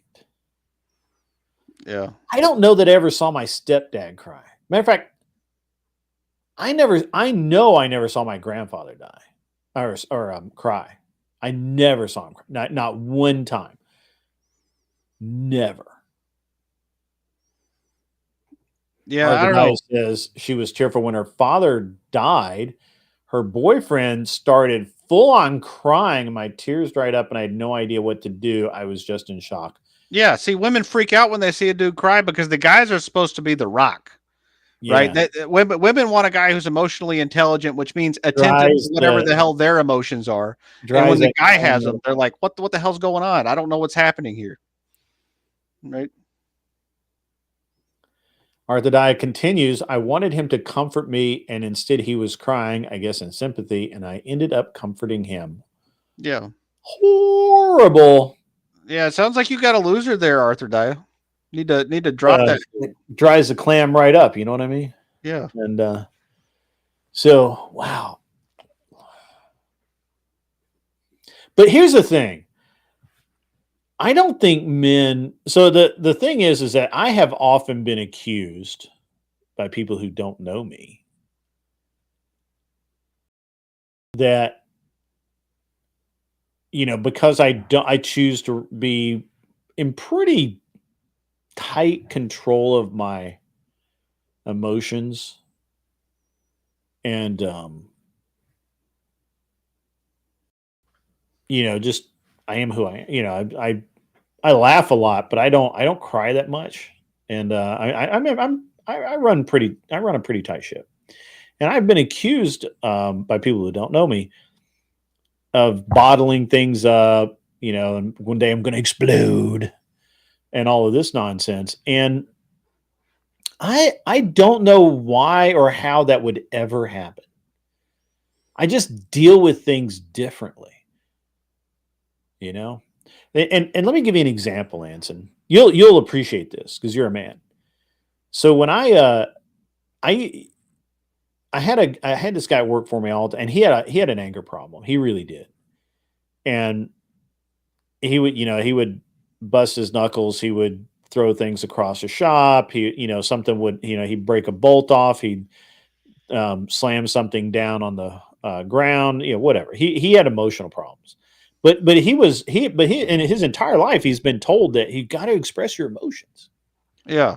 And he'd see me do the same thing and I'm just like, yeah, whatever. Like not a big deal. You know what I mean? And there was one time where it's like you could just tell, like I'd had a wrench slip and I had just busted my knuckles are bleeding. My hands all gashed up, and I'm just like, that's a good one. And I just kept working, and he finally broke down. He said, "Man, how do you even do that? Like, why are you not angry?" And I'm like, dude, if I got mad every time something happened, I'd throw a wrench through windshields and stuff. Like I've watched other guys do that. Yeah. But why? Well, it's like What does it accomplish? So it's like people who get emotionally unregulated when there is traffic that they don't like or they get cut off driving, right? Like I've been in cars with people who spend the entire time they're in the damn car yelling at all the cars around them, and I've never been able to understand. I do make fun of the people. Yeah, yeah. Well, I get that, right? Or like I could see calling them names and it being like silly or whatever, but like traffic jams or like people cutting me off, it's more like hey, I need to not die. I need to pay attention. It's not anger. It's more like, hey, this is something that's happening, right? And Right. Some people like they can't even drive without becoming emotionally dysregulated. Right. Yeah. Yeah. It's really weird to me. And so I just think that I deal with my emotions in a completely different way. Right. Like it does. And I you know what? I'll be honest with you. I think it does weird my wife out sometimes because she's kind of used to emotional men. Yeah. A lot of soy in Chinese food. And so she's kind of used to emotional men. And I can be absolutely just not. And she'll think I'm mad or I'm angry or whatever. And I'm like, no, I'm just sitting here. Why do I need to display emotion all the time? When I'm happy, I'm happy. If I'm angry, you shouldn't be able to tell unless I'm really, really angry, right? Like me just being unhappy, me being a little bit perturbed, you shouldn't know that about me, right? Well, so That'd be a great debate topic. yeah. So Naomi has a really good point where she says, my dad doesn't cry, he gets angry. Right. And I don't know if she's joking or not, but that reminds me of, and that's emotional dysregulation too, right? Where you can't process your emotions, feel them, know what they are, and then put them where they belong and not react. What you do is, and that's what bottling up is, right? That's how weak men operate. They don't deal with their feelings, they don't deal with their problems, and then they just walk around with rage all the time, and little things set them off. And that's a weak man, right? Yeah, I think that's true. And that's different than what we're talking about. Yeah, I just think it's interesting that so many, for whatever reason, women believe that men that don't cry or don't display huge swings of emotion or really only seem to have two emotions, and that is none and happy. And that's me, right? I mean, you guys have seen that. Like I'm either zero emotion or happy. Well, you get triggered when people question your integrity. Yeah, that's not a good. But I don't feel like I don't know. Maybe I'm wrong, but internally it looks like I'm. To me, it looks like I'm just responding in kind. Yeah. And I always really try, and I really try to use humor more than especially if I'm really angry, I'll start using like a lot more humor, right? And I'll make. I mean, I'm cutting, right? It's like the thing with the Millionaire Bachelor, right? Like that dude, he didn't really piss me off, but he questioned some things that I thought were, he should not have questioned. But Oh, I thought that guy was hilarious. He was ridiculous, dude. Why would you? yeah, he was hilarious. He was hilarious, but he thought he really made me mad. But mostly I was just really, I thought it's funny. Like most of the time, I think when people are trying to make me angry, I really think I really think it's funny. So when I was younger, before it takes time to become emotionally regulated, right? It's not something that you're born doing. Like if you're a teenage boy with testosterone and you don't have a father around, like you're going to be an emotional mess and you're going to have outbursts of anger and all sorts of stuff, right? So when I got into my 20s, I started figuring shit out a little bit. And I used to get really triggered when people would call me dumb. And it would get me in my feelies, and then they could own me with that, right? And I realized that was one way that one way people manipulate you is to do things to get you upset, and then they can have some level of control over what your reactions are, and that's why you shouldn't do that as a man. Sure, I agree with that. Actually, I agree with that.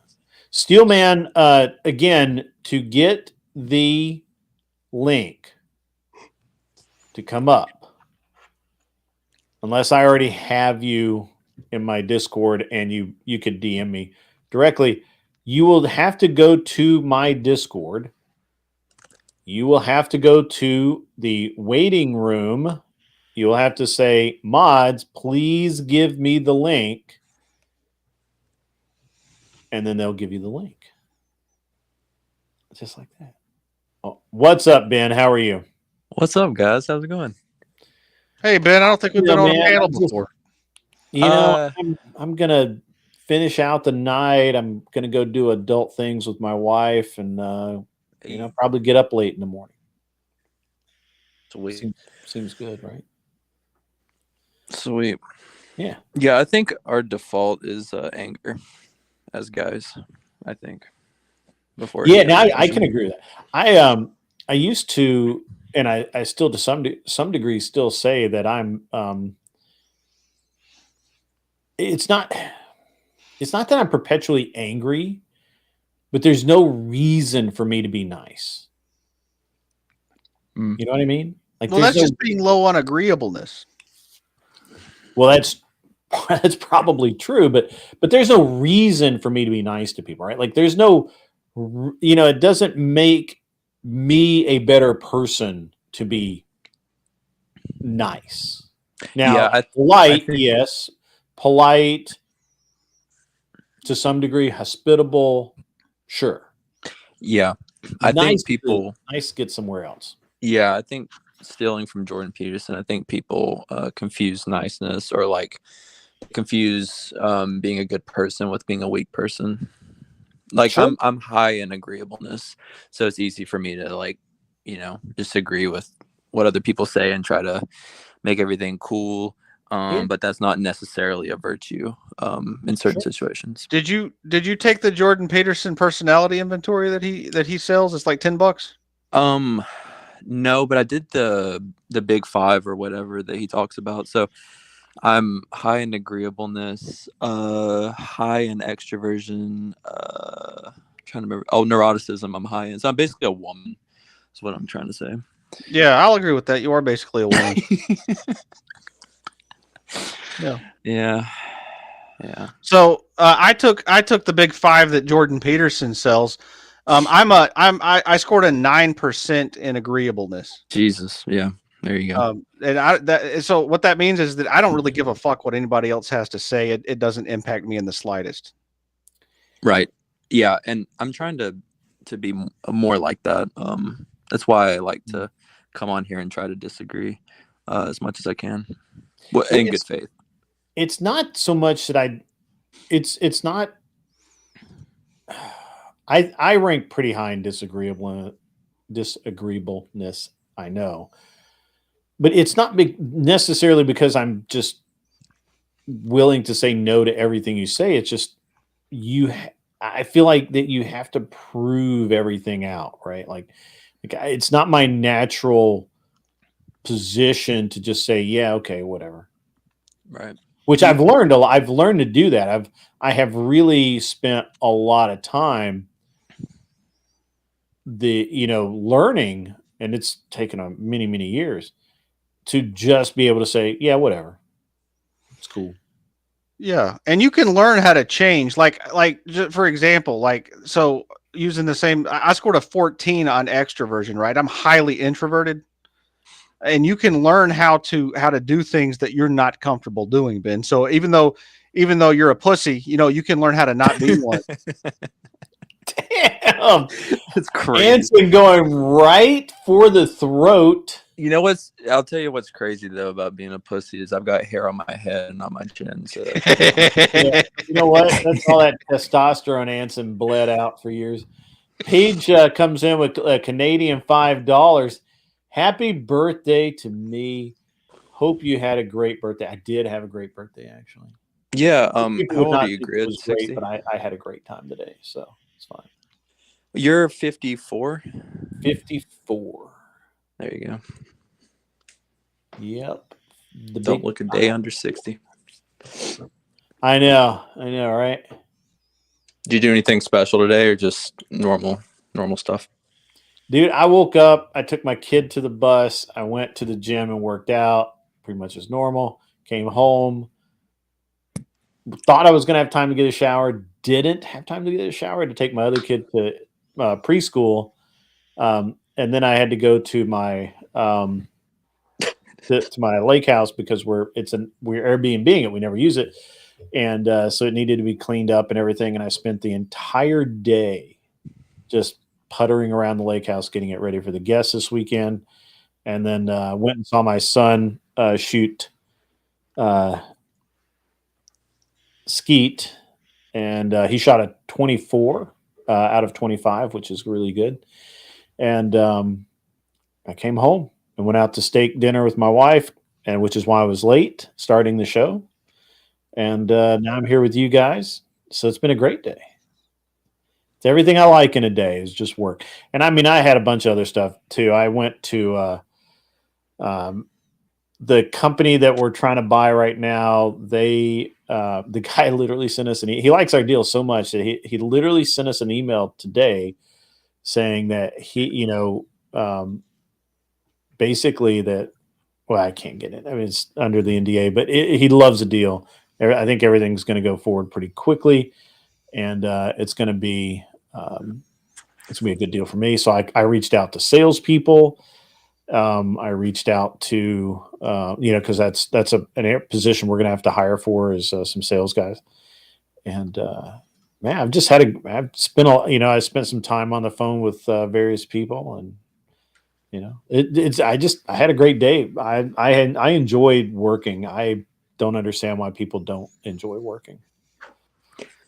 So That's your high in conscientiousness, right? So what is it? It's the big five. It's conscientiousness, openness, neuroticism, extroversion, and Agreeableness, Yeah, extroversion, conscientiousness, and openness and neuroticism. Yeah, and I'm opposite on openness. I'm at a 96%. So everything in terms of ideas, I'm open to. And Grid, you seem pretty open too. Entrepreneurship and stuff like that. If you're high in conscientiousness, which you sound like you are because you're a multiple business owner. yeah. Like you're I'm driven. Mix. Yeah, I'm driven. Yeah, dude, I've got all of the worst ones. Like, I think, like, Yeah, I got them all, and you got none. I got. Let me just read this really quick, Ben. Australian $2 from John Burt.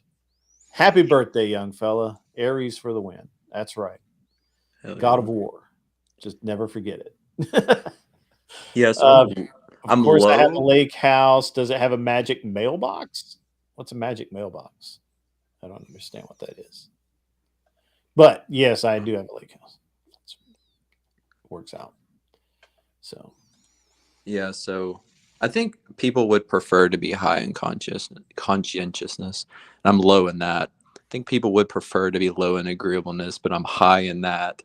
Extroversion, I'm a little high in, which is fine.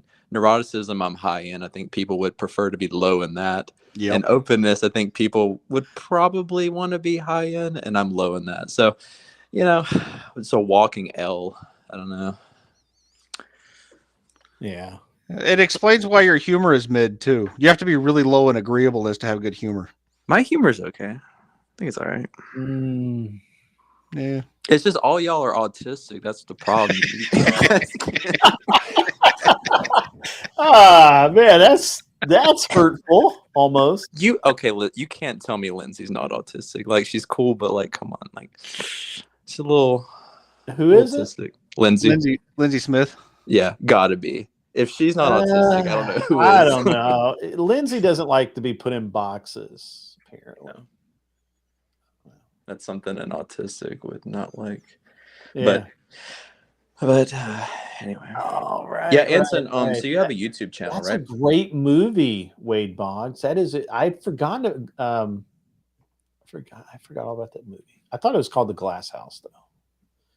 Maybe I'm wrong. Anyway, I've been wrong before. I can admit it. So, Charles Darwin, you have to go to the Discord. Why do I have to explain this all the time? You go to the Discord. You go to the waiting room. You say, hey, I want a link. And then if the mods like you and we know you're not going to porn bomb us or do anything stupid like that, then you get to come up on the show. It's easy. It's so easy a caveman can do it. Ben here is proof. True. Even women can do it. Look at me. Lindsay Smith is in the chat. What can you do now? Nothing. It's just that our friend Ben was hypothesizing that you are autistic. So there you go. Theorizing. Yeah. So Anson, you've got a YouTube channel, right? Yeah, I got a YouTube channel. Yeah, why? What's up? You hear something about it? What's up with the? Is it new? Did you just start it? Mid-drift shot. What the? Anson, what are you doing? Well, he was talking about the autistic chick, so I figured I'd put her profile pic up. Is that her profile pic? Yeah, it is. And I asked her about it, and she had like no good answers. I think she said she was having fun or something. I'm like, what does that even mean? Like, I don't know. Like, where did you get that? Oh, I'm bored. But Kissy Cat, you forgot your headset. All right, Kissy Cat, you have to come up. Oh my god! On the show Friday night. Don't forget the headset again. Lady Flo says you have a cute stomach, Lindsay. Yeah, Anson's never heard that before. Is it cute stomach? Anson's heard a lot of things nobody's ever heard before. Thirst trap. That's funny. It's funny. So, yeah. So what I was. Yeah, you were asking me about my channel. What about it, man? Yeah. I was just asking if it was a new channel you just started, or if you've had it, or what. I had a channel years ago when I used to do live political talk radio. I had a channel, and then I stopped using it for a really long time, and then I deleted it and started this one. So okay. So yeah, it's relatively new within the past month. Why? What's up? No, I was just wondering because you had mentioned you did some like that debate review, and it sounded interesting, so I figured I'd check it out and want to give you a chance to shill your channel too. Oh, I do that all the time in Grid stream. Yeah, I mean his people do it for me. I appreciate the ability to do that, Grid. Thank you very much.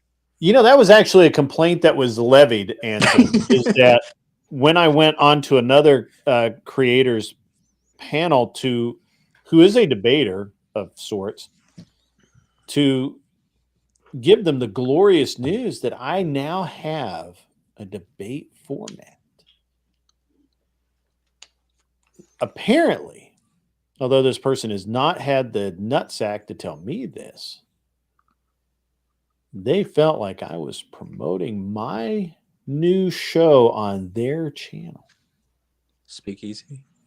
And I was like, no. And I was like, well, that's weird because I literally promote everybody's fucking channel. Yeah. Even I promote Speakeasy's channel. I tell people all the time I'm going over to Verbal Combat. I literally have rated him. You know how many times Speakeasy has rated me? What, like once? 0. Well, so the point is, there's people that have zero-sum thinking and think that if someone else gets something, it's at the expense of them, when in reality, you elevate yourself by elevating others. And it's just a thinking flaw that some people have. And it's, I mean, that's nothing to really like concern yourself with. I mean, what the fuck does their opinion matter? Well, see, here's the thing. I don't give a fuck. Like 0 fucks. One day there will be a fuck to be given, but it won't be given by me. Welcome, Steel Man, to the show. You're coming in, kind of dragging on in here as we get. I mean, we're almost ready to shut this baby down, but it'll be cool. So, Anson, you ran as a libertarian. Do I have that right? Yeah, well, no, I've never run for office as a libertarian. I ran in a nonpartisan race. And then I tried to run in the Republican Party a couple of times, but they removed me from the ballot every time. Or No, I ran for office at the as the equivalent of a central committee, the county committee for the Republican Party in my county and the state. And I was removed from the state ballot and had my victory for the county office reversed during their first meeting because I'm a troublemaker that doesn't fit in. You pulled an insurrection, is what you're telling me. It sounds like. Well, I tried to, but failed. So, cool. $5 comes from Kissy Cat. Literally every stream channel I'm subbed to is because I promoted them. That's interesting. Steelman dropped. He didn't even say hi. Huh, that's interesting. Oh, yeah, there's the Steel Man. He's back. He got his camera working. There we go. All right. Thank you, Kissy Cat, for the $5. That's I really appreciate that. Silvar. Why'd I bring it up? It just seems weird. Just seems weird. You know, I actually I promote everybody. I don't really have an ego about this stuff. You know, like if somebody's like that's like me having an ego about Andrew being a better debater than me. Well, that's why I just came on to go ahead and promote my channel. Yeah, go ahead. Just kidding. Okay. I was just messing. No. I mean, look, hey, you know what? The thing is that as Andrew often says, a rising tide raises all boats. But I actually go one further, and I believe that competition sharpens all blades. And that if we don't push each other, and by push each other, I mean literally like if you don't say, guys, go check out Grid One, he's doing awesome stuff. If I don't say, hey guys, go check out Anson's channel. If I don't say, you know, guys, go check out who's the guy, Damien, the parkour guy. If you don't, you know, if you don't go check out that guy's channel, you're missing out because he puts out great stuff. And if I look, how are other people going to know? It's like people think the internet is small, right? Because as creators, we often get this tunnel vision and we don't actually see what the entirety of massiveness of the YouTube space. And so you start thinking that there's only 200 people out there that watch this type of content when in reality, there's hundreds of thousands upon millions of whatever people that will watch this program. That's why whatever has, 8 million subs or 10 million subs, and they get, 5 million people watching them, in an episode. Or and they usually have like 8 or 10,000 live. Like this is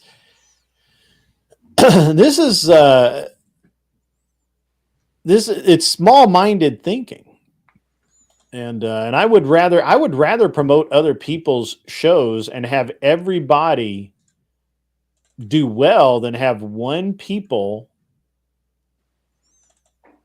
pardon me. I'd rather have everybody be promoted to all kinds of people than have just the same echo fucking chamber every week. I don't know if that makes sense to anyone but me, but it does. Yeah, no, that's cool. You help promote people. Hey, before she dogs out on us, I just want to say hi to Lindsay, and I was curious what brought her up. That's not Lindsay. That's Anson. Oh, motherfucker, bro. Don't do that, man. Lindsay's still in the chat. You got me good. Lindsay is still in the chat. Lindsay is probably like preparing a lawsuit or something right now. No, that was a good one. No, that's the real Lindsay. Man. No, Anson's the real Lindsay Smith. That's good. It could be. I mean, I don't know. I've talked to Lindsay several times. She sounds like she, I guess. So. Well, then, sorry to. That's crazy. Thanks for interrupting the flow, bro. The flow. Flow's not here, man. Lady Flow's here. No, but our flow, y'all fucking got me off. Fucking derailed my ass like a motherfucker. That's all right, man. Hey, Grid. So you met Craig, right, at MDD? Yeah, I did. So what's he like? He's actually not. He's kind of cool. Okay. He's I understand his like frustration and over the top attitude because I've watched him have to argue the flat earthers now, and it's fucking hilarious. Like it's literally like you're talking to a kindergartner. And now that I've debated a flat earther, I understand. Yeah, that's different. I couldn't stand a flat earther, but I watched part of his debate on the whole chemtrails thing with Flo State. I don't know if you watched it, but he was crying the whole time. So I asked him why he was crying or why he cries a lot. Then asked if he was gay. And he didn't like that for some reason. I don't know. I think he's married, but I don't. Yeah, he made that a point that he's been married for 18 years, but yeah. I don't know. I don't know why he acts gay, but. Well, I mean, I think it's kind of obvious that he is, but I mean, I don't know. I mean, yeah, I thought it was obvious. It was. I was genuinely like, point. Well, you're gay, right? You know. But I mean, I don't know. I guess that's not really the point. I mean, I've noticed there's this panel verse, ladies' night is nothing but trans. You know what I'm saying? Like, what is going on there? Yeah, I know. What's the deal, man? I mean, or Silvar makes a good point. I'm going to interrupt you guys. He claims. Solid claim that it does bother me, but not because my ego, but rather my sense of fair play because after being in competitive, right? Yeah. Yes, that is also true. It's both things. They're not mutually exclusive, but it is both things. You're right. I will cop to that, Silvar. You got me, and I'll 100% own that. I think it's bullshit. When competitors put each other down for no damn good reason, and I think it's even more bullshit when someone has been has helped you out, and you turn around and not necessarily stab them in the back, but you just turn your back and walk away and act like they're the ones that hurt you, and you're and you cry foul. So I actually. I 100% agree with that. So, you are right, Silvar. 100%. What did he say? I wasn't able to. Oh, I'm sorry. He says he claims, right, that it does bother me. That's the you is me here, but not because of my ego, but my sense of fair play, which must be well developed after being in competitive sport racing for so long.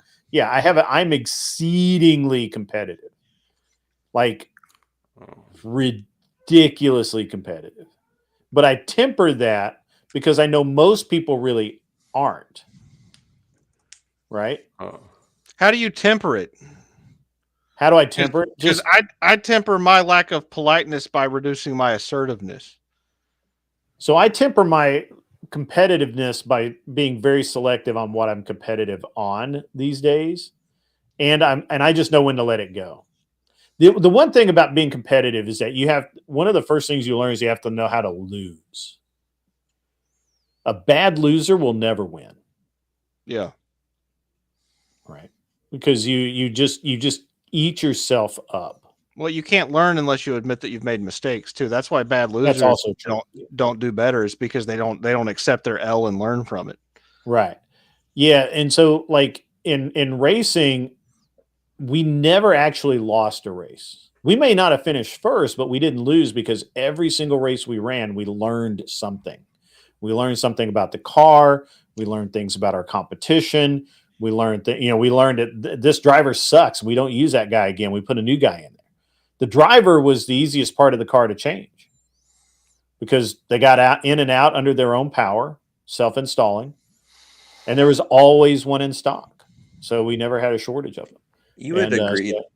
You would agree though that losing hurts more than winning feels good, right? No. No? I hate losing. I can't stand it. Because you haven't won well enough yet. I don't know. I think hating losing is more important than loving winning, in my opinion. You just haven't lost enough. You gotta hit bottom, dude. Find your bottom. Of course you would say that, Anson. Find your bottom. Yeah, find your bottom. The innuendo's intended. No, I mean I do not like losing, right? But I don't. I mean, winning is just proof of concept. If that makes any sense. I don't have autism, Lady Flo. Appreciate it though. I mean, I could, right? But sorry. That's just overused. There ain't nobody on this. The way that you autism bump everybody. Is it all projection? I feel like it might be a little projection in there. I don't know. Maybe I don't know. Well, maybe then, not. if I'm the autistic, you guys should be treating me nicer. All right. No. Why? I feel like a protected class. Look, my 21-year-old son is autistic. I talk to him just like I do everybody else, man. Yeah. Oh yeah. Are you the one that was saying you had the feminine features down there? Ben? The feminine what? Feminine features, yes. Traits.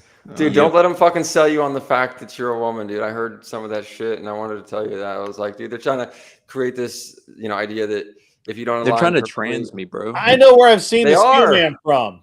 Don't buy that shit, dude. Can you do me a favor? Can you say so easy a caveman can do it? Dude, I would say for you, but they pay me money to say that. Yes. Hey, Grid, you should be recruiting him for Saturday night. He's a libtard. He'd be great to have on some. Oh, you're a leftist? Nah, I'm not. But he doesn't understand anything except left and right. He doesn't understand that there's actual independent thinkers. Independent thinker. I like this guy. Okay. Oh, okay. I don't understand. Hold on. I'm going to derail you guys. I'm going to derail you guys just 1 second. Lady Flo, the first time I went off on Nev. Yeah, it wasn't just Nev though. It was because I felt like that Sarah had set me up, and there's a backstory behind that. Can't really, it's a weird thing, but so I was actually pretty hot. I wasn't like pissed, but pretty close. Hey, Grid, can you tell Kat to stop bullying me so much in chat? It's getting ridiculous. With Kissy Cat? Yeah. No, Kissy Cat gets to bully whoever she wants. She's bullying me. Especially you. I mean, you're a dude. Yeah. Well, so far. So hold on. Let me hold on. Yeah, no, you need more bullying in your life, bro. How does a man ask another man to ask a woman to stop bullying him? Well, if he's high on agreeableness and neuroticism, he definitely needs some protection from men. So No, not from men. I wouldn't say. It sounds like he needs some men to protect him. Yeah, there you go. Apparently. Yeah. Well, I'm not going to do it. If Kissy Cat kicks your ass, I mean, enjoy the ride. She says she hopes Ben finds his bottom Yeah, that's why with I both said hands.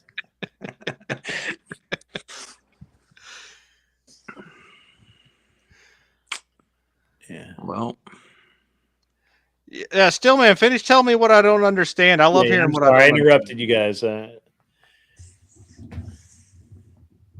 he's like, where do I Oh, start? okay. No, I apologize. I was putting my son to bed because you know what I'm saying. That's what a man does.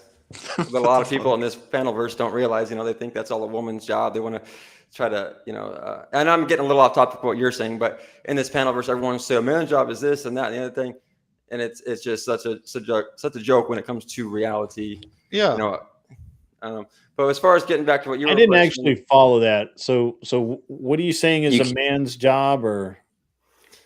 Well, you know, so we had this big discussion. This is, you know, I got booted off Resla's panel because they're talking about, you know, what's masculinity, and this is kind of a question with throughout the panel verse, and they gave all these traits that they considered masculine, and I said, well, all those traits that you listed as masculinity could also fall into feminine traits, and of course, then that was this big problem about mentioning feminine in a masculine conversation or whatever. I don't know what the problem was with that, but point being is that, well, I looked into this more after talking to them because I mean, I don't want to, you know, misword their specific traits, but I think that basically any trait that you can come up with when you look at the term masculinity and how it's defined, it is based on traditional cultural concepts. You know, it's so because our culture has changed, the ideas of masculinity has changed, and like this idea of, oh, we're supposed to have this, you know, two-parent society, and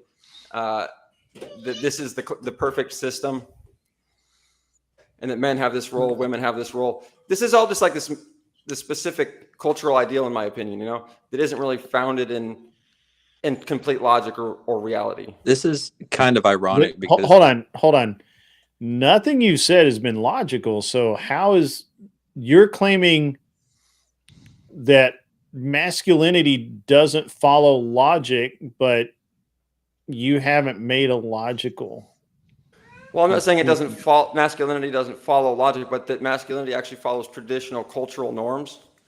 And that as a cultural, for example, as a cultural anthropologist, which I am, my sort of lens on culture has been shattered to where I realized that, like, you know, we do a certain amount of things because of our culture, right? Like we, for example, accept eating cows, but not cats. Where in China you can eat cats, but in Hindu, you can't eat cows, for example. So it's this thing that all cultures have, where we just accept what our culture does, and we believe that it's the right thing to do because we were ingrained in it. And so what you're arguing, cultural subjectivism, right? Where everyone's culture is just equal to other people's cultures, and who's to say that one culture is better than the other culture? It's postmodern nonsense, right? Well, that's not really what I'm. That's not what I'm arguing. I'll grant some of that, right?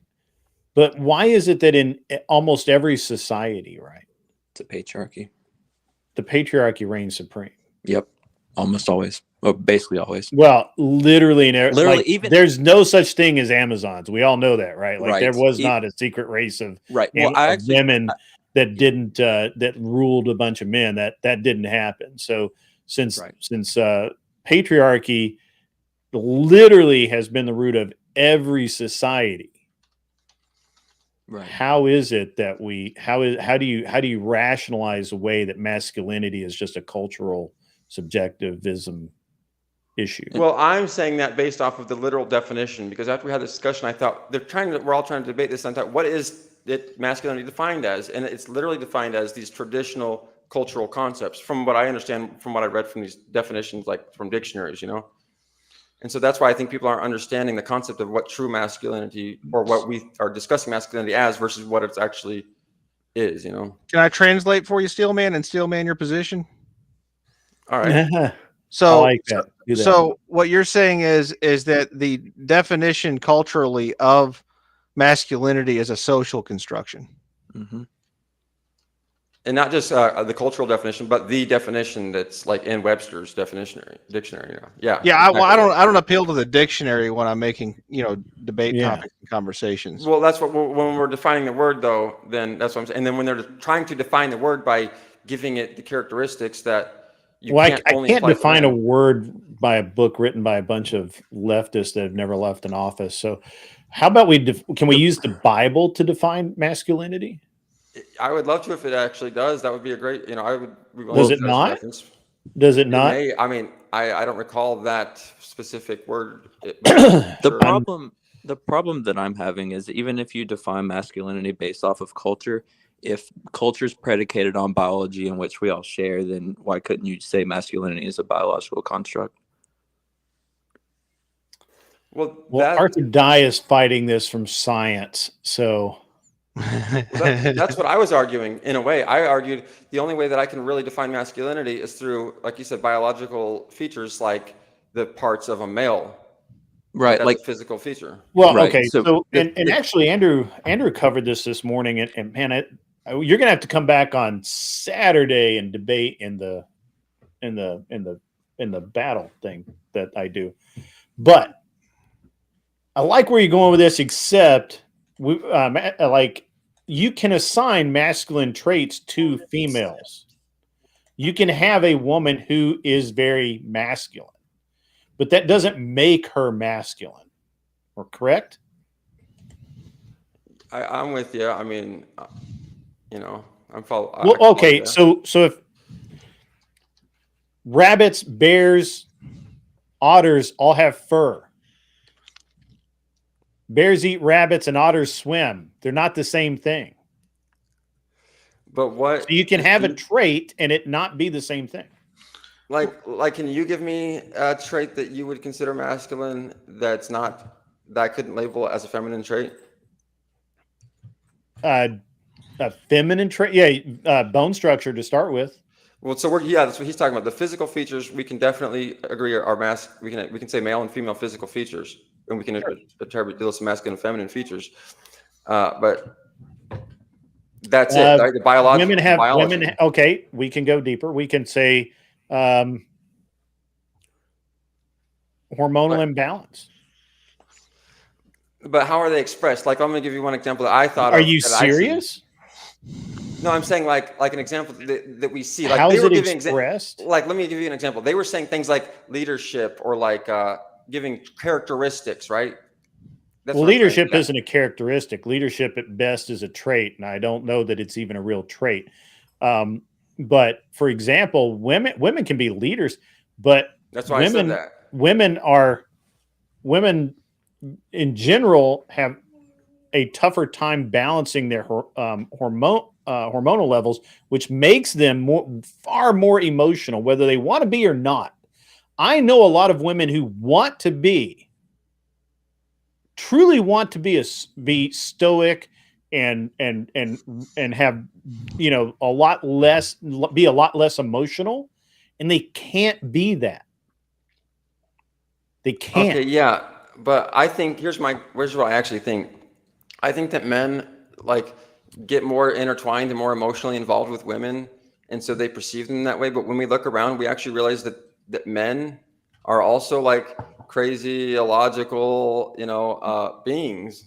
Like, look at all the people on the Panelverse. Most of them, not all of them, but you get a lot of these men who are totally crazy. And we all have these different crazy ideas, and we spurg out and all this stuff that we can attribute. If a woman did that, we'd say, well, that's because she's a woman. But if a man does it, then we don't attribute to those feminine characteristics. Martha is going to go insane if I don't let her up here. But so you're saying that anecdotally, because there are some men who are illogical, that therefore logic isn't a inherently masculine or feminine trait. And I'll agree with that, right? People can be irrational, but that's more of a people condition and not a gendered condition. So it's really unrelated to the subject.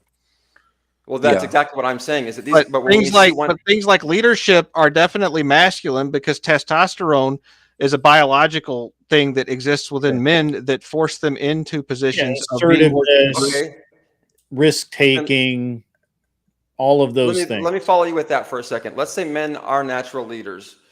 Then who is the natural followers of these men? Other men? Right. So the outlier of men, not men in general, right? The men who are the outliers in the more masculine traits are the leaders of men and women, right? You're trying to generalize something that's specific to a small sector of men who are the leaders, right? It's not all men.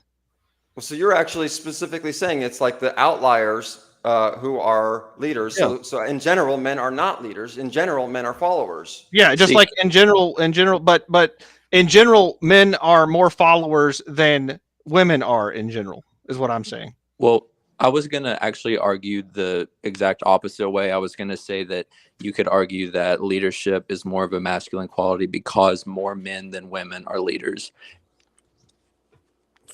Okay. Yeah. You know, and Well, we could get it.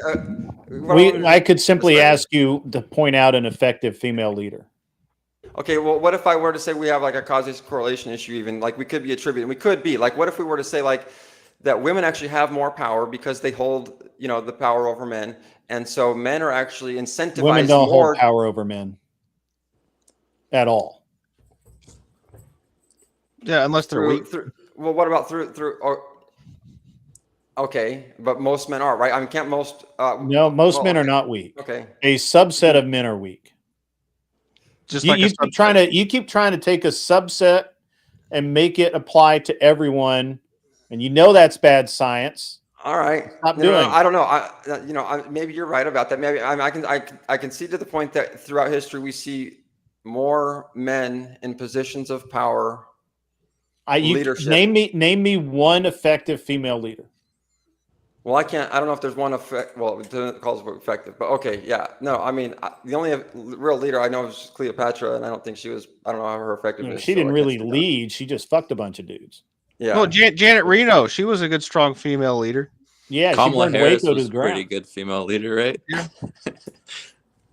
Yeah, there was no hormonal imbalance there at all. She's perfectly sane. All right, so I'm not okay. So what point am I conceding here? That men have historically been held leadership positions. Okay, let me give you another. Well, it's not clear, but an indicator. Every single time that you have a female in power, such as a queen, they're far more likely to go to war and throw men's lives away than men. Well, now that would be like some thing that I wouldn't know about because, you know, all I've been alive, I've seen our presidents just continuously throw what I've seen to throw lives away at war. So I wouldn't know any other thing than that world, you know, of seeing men do that in power, you know. So, I'm not a cultural anthropologist and I'm not a history major, but I do read a lot, and I know that. You know, I know what happened every time we've had queens in power. Well, so it sounds like you know about more women in power than, you know, the average person. We've never argued that women are never in positions of power. That would be absurd. Yeah, I'm not arguing that they haven't held those. I've said they're not effective. Right. Generally, men are the ones. And here's what I don't understand. You used to have all these different cultures you can look at. What's the commonality in all these cultures? It's patriarchy. And you can argue that if there are matriarchies that exist, it's only because patriarchy surrounding them allow it. So I don't understand why you... I would argue that it's because I feel like that it's because the women are actually benefiting more. It's kind of like you could say somebody who's running, like, because they don't have to do. But what's the alternative? There's no alternative to that. They can't do anything about it. Wait, how are women benefiting more? I've got to. The women who are surrounding themselves with these leaders are gaining access to the benefits that the leader gains, but don't have to put up with the responsibilities and the downside of what he has to put up with. So in a sense, they're actually winning overall, but they don't have a choice. Yeah, they don't have a choice. If the man says do X, they have to do X. And you see this over all cultures. So I don't understand why you're saying it's like some cultural relativist position, like it's biological. I can see where the steel man's coming from, though. I mean, I was in a relationship with a feminist for 19 years. you know, and I can understand his frame of mind where he's not really a man and he doesn't want to take that leadership role in his family. And he's kind of extrapolating that out. So, Well, no. See, I believe that the leadership role has been destroyed by the government. You cannot be a true. Well, I agree with that. Right, a man cannot be the true leader of his own home in the United States because of the laws that they've put in place. You know. I don't disagree with you. Victimhood. And you know why that is because women have been through the power of the vote, which they did not gain in the same way with the same sacrifice that men did. They have been able to basically vote themselves rights that they do not deserve. And men die for that.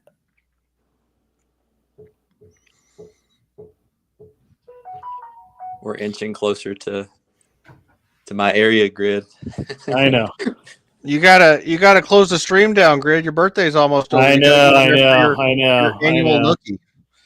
I'm gonna go do marital things with my wife. Also, real quick, Steven in the chat, debate me, bro. You have a lot to say. Why don't you fucking debate me? Steven Akari? Yeah, he's always talking shit. I like this. Yeah. Steelman, you need to come back Saturday night. Oh yeah, thanks. Arthur Dye says she loves voting herself rights. Of course you do. Yeah, it's good to have a liberal debating. That'll be nice. Yeah, see how his brain only works in right and left paradigms. I think women should not vote. I'm not a binary thinker, Steelman. I don't. I think it should be one vote per household. Thank you. I can agree with. I can stand on that agreement. Yeah. I think I might have just started a war with Lady Flo. That's okay. Darwin, get into Discord and pop up here and you can sing. So Ben, what's the debate? Because I'm sure I can. Yeah, whoever this guy is, I have a feeling I can steelman his position pretty easily. What's going on there, Ben? What's your position? You talking about me and Steven or whatever his name is? Yeah. I don't know. He just tends to disagree with every single thing I say, even if I'm agreeing with him. So that sounds like me and everybody. So go ahead and say something, and I'll disagree with it. Well, we were disagreeing a second ago. I mean, I think everything's predicated on biology when you're looking at gender norms and things like that. I would push back and say I have a boy and a girl, and the girl is totally into pink, totally into dresses, and she's actually aware. I never made it in. I never taught her any of this. You know what I'm saying? She likes princesses and mermaids. This was not anything that was taught by me, and I have a feeling that these are traits that are expressing themselves, that are feminine traits. That are expressing themselves through things like colors she wants to wear, toys she wants to play with, things she wants to watch. And so same with him, like he's more into like scary things and like dinosaur toys. And it's those masculine and feminine traits that clearly express themselves in how they play and act and, things they want to do. So what do you think about that? I think that's correct. I just think that it has a biological underpinning. I don't think it's like 90 or 100% like based off of the society in which you live. I think we're predestined to particulars. And so, for example, like I think men are more prone to aggression, so they make better leaders, and the prone to aggression has to do with testosterone and things like this. That's kind of where I'm coming at it from. More instead of saying, well, they live in this particular society, so they have these particular norms because of it. I think there's a biological underpinning, which I don't think you would disagree with. Or maybe you do. I don't know. No, I mean, I would like. Yeah. Flo State says his daughter went through a pink tutu phase when she was about 3. I was raising her as a single dad then. She didn't learn that from him. You had to put that last sentence in there, Flo, because to be honest with you, I was it's defensive. I was thinking. So Steelman, why did you choose the secular theology of anthropology instead of psychology or one of the other ones? Oh God. Well, so I went in for political science, and I was actually studying poli-sci to become a politician. And then somebody came into my poli-sci, one of my required anthropology classes, and told me that told our class that they got paid to go to Mexico and eat mushrooms at a Catholic church. That the Catholic Church was in Mexico was giving out magic mushrooms as the body of Christ during sacrament, and that they believe that that's what it is. And she got paid to do it. And obviously, when I heard she was getting paid to take mushrooms, and I was going, taking political science in college, I was like, let me change my major. And then later on, I was like, well, I can just buy mushrooms from my neighbor instead of going down to Mexico. So, went back and switched into law and whatever. But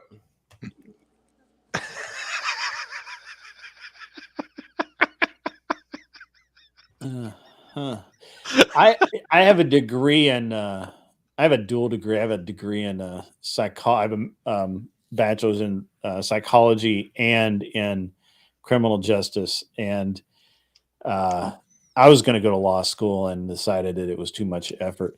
And actually, I just didn't like sitting behind a desk. And I minored in philosophy, which was awesome. Which is why I can do this.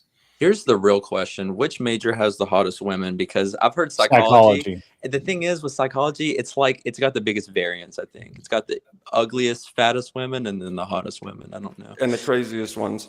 It just depends on your university, but definitely.